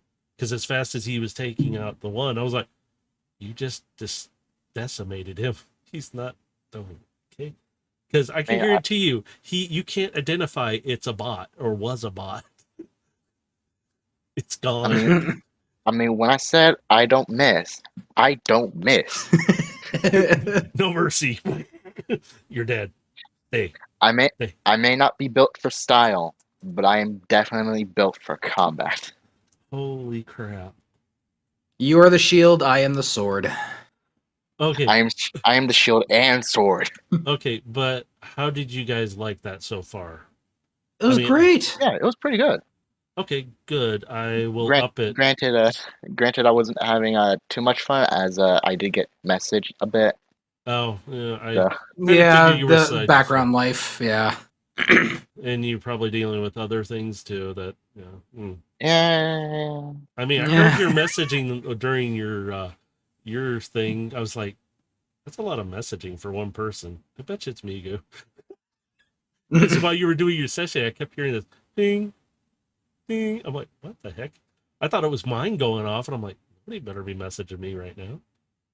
So it was, but I'm like, as long as you guys had fun, I'm gonna keep trying to do this. So in let's see, next Wednesday. Wow, I'm jumping days wrong. Next Sunday, we're doing our D&D Destiny one though, and then the Sunday after that, we're gonna try and alternate these, and maybe so every Sunday we'll be having a campaign going on, either D and Destiny or Transformers. Yeah, so, and we'll take breaks here and there, but we'll try and keep it in the loop on what's happening. I'm going to create some more maps. I was going to do something for the temple, but I'm like, it's just a temple. I can describe it. Yeah. I mean, Theater of the Mind works just as well when you can't create a map. Just like describe it really well, and just Theater of the Mind. And that's why when you were in the temple, I'm like, it looks bigger than it appears. That's why it actually wasn't that big. It was actually very small. But the illusion that when that artifact is sitting there, it's activating this temple to project and give off an illusion. So you could have walked into this. If you had jumped, you would have smacked the roof. Because the angle is so close to you. That's why it was an illusionary one. So that's such an interesting mystery that you've put together already. Yeah. Just like it's something there that I'm throwing into this universe that I am coming up with. That's why I said it's not what it appears to be. So that more than meets the eye, this fits very well with what I'm doing. So I want you guys to have as much fun. And if we get a few other players, that's fine with me. I'm learning this DMing. I'm calming down now. So now I'm excited to do the next one. But like I said, I got to up it for overload. I mean, I haven't even used any of like my good spells. That's the Yeah. thing.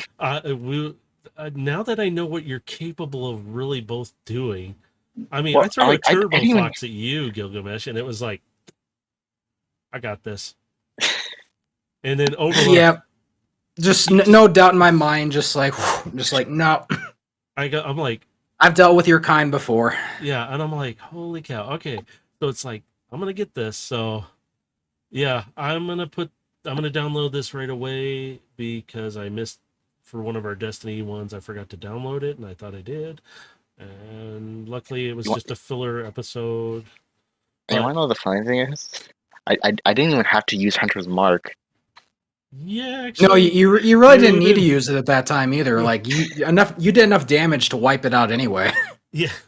I mean, I'm sitting here, I'm like, I only set it for like, what was it? It was like 30 HP. That was it. It was all I had. I was like, I thought I set it too high. Yeah, but see, it's gonna really start to kick off for me once I hit level 6. Yeah, and see the way you guys did that, I was like, okay, I'm gonna up it now, just because you did that.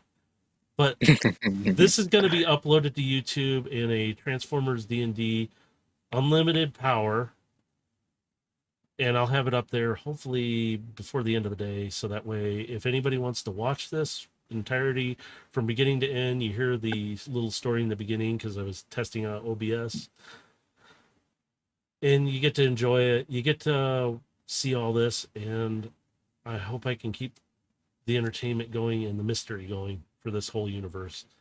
Because and don't worry if you can't bring your A game on that. I'll be bringing my A game for that, so no worries. You did kind of help me with a few things with the backstory stuff because I was like, oh, I know what I can do now. Well, yeah, I kind of used a couple of old tropes that you get from D&D characters, but yeah, but it worked. It's and I've got a pretty good idea of how the personality works. I'm just gotta iron out little things like that, but otherwise, yeah. Yeah, I'm actually enjoying DMing. I'm learning how to. I know I'm missing a few things when I do it, but I'm catching on and I'm trying to keep up with it. But it's a learning experience. A lot of your rolls were pretty high. There was only so many that were actually low. And it was like a couple of perceptions, yeah, that just rolled kind of bad there, but I had to have you do them because there were certain things you couldn't just perceive with the last perception check. You actually had to redo because it's like you're perceiving something new that wasn't really there in front of you at that moment. And I was like, oh shoot, how am I going to do this? So I'm like, so when you were going down that hallway, I had to have you perception check. I'm like, there are really no traps in this temple. But there is one. Yeah, but no matter what, like just because of my personality type, like I've done gigs where there have been traps, and I know to be careful to go down hallways because my thief trade. Well, because I know what to look for. I know what I need to watch out for. And when you got to the doorway, if you had rolled, what was it? I had you do a dexterity. Yeah. Yeah, dex for the cutting. I would have had you cut that line. It would have shut off the lasers, but you wouldn't have thought anything of it at first. You saw how the temple collapsed in and just kind of just in on itself. You would have had, as soon as you got close to that artifact, I was going to have the temple start doing that to you. Well, it's so like, good that I have such high dexterity then. Yeah. I was like, shoot. He cut it clean. He's fine. Dang it. So I'm not disappointed. I was surprised because I'm like, that's actually pretty good. I'm like, okay, I'm going to let it fly because that was a really high dexterity, whatever. So I'm like, yep, these traps were part and parcel for the trade I'm used to. So I'm familiar with all of them. I'm not surprised by any of it. Yeah. So when you remove the artifact off the pedestal, that actually activated a timer. If you even perceived anything of it. It was so quiet, and I'm like, if he doesn't start moving, the temple will start collapsing on you. That's why So when it if you started say- getting, as it started getting darker, that's why I'm like, yep, time to go, and I start booking it. Yeah, Just so like, nope, I'm glad I already you know caught what's on. happening. Yeah, I was glad. I'm like, I'm glad he caught onto the light dimming, because if he didn't, ta-da, it's gonna do this. And I'm like, please don't get trapped in the temple. That would be horrible right now for me to try and explain how you're gonna get out. But it was. I mean, it was fun. I'm just straight up lightsabering my way through the door, just carving a hole through the door. Yeah, and you just hit above. Like, if you had done about a 12, I wouldn't have allowed it. I would have said, you're gonna have to pull it open. The sword's not cutting through this door. Because Yeah. so I'm like, I have a limit on what the door could have done. It's Yeah, all but my that, first thought is, no, I'm just gonna lightsaber this bitch and just carve a hole in the door. and then you running across, and I'm like, he's not gonna get there in time. And when he did the last turn,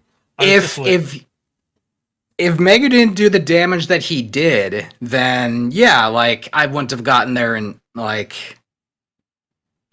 yeah, But it was entertaining. Because, well, and it was. I would have been able to close the distance, but I would have only got up to it in time to actually like watch him die. That's why he didn't. Yeah, he didn't need to do the auto turrets at all. I was just like, it didn't matter if they failed. He already beat this guy. I'm like, oh my god.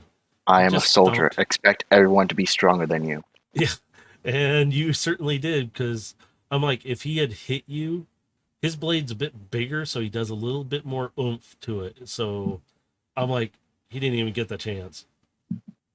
I already had rolled his initiative, because I was like, because he's coming into this battle, and I'm like, it doesn't matter.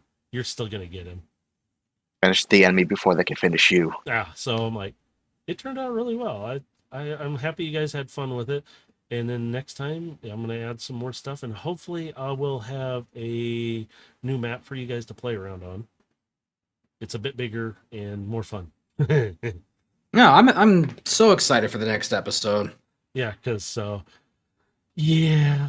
So you'll find all the stuff on YouTube. You got the Twitch here. The links should be down below for YouTube. I will eventually get the Patreon thing set up. Just give me time with that one. Right now, I'm not worried about the money. So it's like, we're having fun. And Dave, are you still streaming on Mondays? I haven't been lately. It just because I haven't been really in the mood to be doing it. But I probably am going to start streaming again here. Okay. Cool. Not entirely sure what I'm playing yet. Because lately, like in my off time, I've been playing a lot of Yu-Gi-Oh! Master Duel. So I don't know. I might do that for fun. Sweet. Just do a stream climbing the ranked ladder. See how that goes. All right. I try to watch it when it pings me, but most of the time I'm at work when you're doing it. So, like, Yeah. Can't watch right now. Yeah, it's just like for me, it's been hard just to kind of like get up and just stream lately. Just haven't been feeling the right mood for it. But no, if I do, like, yeah, follow me at twitch.tv/SpaceGhostDave. I stream random games and Yes, yeah. and Onyx Prime and Kilobyte Prime are from the other their podcast and D&D stuff that they do, and that's where I get some of my inspiration from their stuff for this Transformer thing. And yes, you'll recognize the ship that they have. It is not Serenity. It is called Phoenix. It's got a little bit different shades of coloring too, but it has the same style, but it's Transformer based. So yeah, it's the same structure. So, and then I will say, Migu, do you have anything, or are you just fine with just being Overload? Overload. Yeah, he's Overload.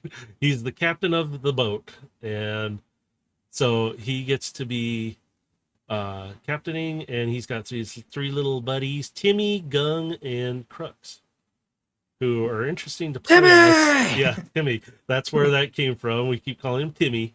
And so he's got a little toasty fingers, but he should be repaired by the next episode. So, but yeah, not next Sunday. That's our Destiny one, and the Sunday after I'll do another Transformer one. So, with all that, we got anything else to announce? Anything? I don't think so. Yep. D and Destiny next weekend. Oh, what factions are they? They are technically Gilgamesh, which is Space Ghost Dave's character, Dave. He is a mercenary assassin type. He literally is. He's that particular faction in a sense. He's part of isn't it a guild, right? Yep, a thieves guild. Thieves guild. And Overload is a past Decepticon soldier, now / mercenary, or hammer in this case, if he stops slamming my characters into the ground. Hammer! I'm a blade for hire. And that is his picture right there as Overload. And they do have alt forms we might slap up there just for amusement so you get to see them. You'd like Gilgamesh's. It's really pretty. Actually, I'll try and put that up next time so you guys get to see them. And I might do that with your alt modes, is actually put your little pictures up next to you. So and you know, I didn't really even describe my character's like look yet. Oh, now no, I'm thinking about it. Have you? I kind of did your motorcycle, but I haven't done. So I'll kind of describe this for the chat that's listening in. So Gilgamesh is a black-bodied transformer with red accents. He's got 2 wheels in his back shoulder blades, where his motorcycle wheels sit. And he's kind of got like a bit of a face covering similar to like Optimus, where it's kind of like a face mask covering over his nose. Sounding too. So kind of like a similar head to like Soundwave and Optimus, where like it's got a face covering over the top of the nose. He's got really nice coloring, just pretty, that black, and then what color red is that? It's like a rose, not rose. It's almost like a rose red. It's like a deep red. Oh, okay, there it is, but I blew it up a little too big. Here, let me bring it down. There we go. That's his alt form, and now you get the coloring idea. I still love that you found that picture. It fits perfectly for what I'm thinking too. It's like, yeah, yep. There's my alt mode. Yeah, he's a big Harley type motorcycle. He isn't the smaller. He's a, and he's a big boy. Yeah, well, not big, but he's small in his alt form. But you can see his coloring. You get the idea. And I'll have to get. I'm going to squeeze that down. I'm going to put that right next to your picture because we know what your alt mode is. And I Mine's not too glamorous. It's not too glamorous. He is a big boy. And I'll put his up next time. It's futuristic looking and it's fast. Yeah, his Gilgamesh is fast. Overload is literally the hammer. So there we go. That's enough said. Person who pounds my characters to death. Jesus. There is nothing to turn gray. There's no optics to go out. Nothing. Just smash like an aluminum can. I mean, it's gonna be the same thing if I go on my alt mode. It's just gonna be the same damage, pretty much. So it's So this is what we're doing. So I'll have a few more things set up, and I'll have these 2. Trying not to kill my characters in one shot, practically. So. It'll be entertainment. So, with all that said, Power Unlimited. It's all mine. You can't have any of it. Mine. Murder hobo! Murder hobo! No! No! All right. Bye, everyone. We'll see you not this Sunday, next Sunday after that. I'll try and put a date up for when it comes up. Oh my god. Yep. This next Sunday, D and Destiny. We're back. Yeah. Now I got to switch back to playing as just a player now, so. But see y'all later. Bye.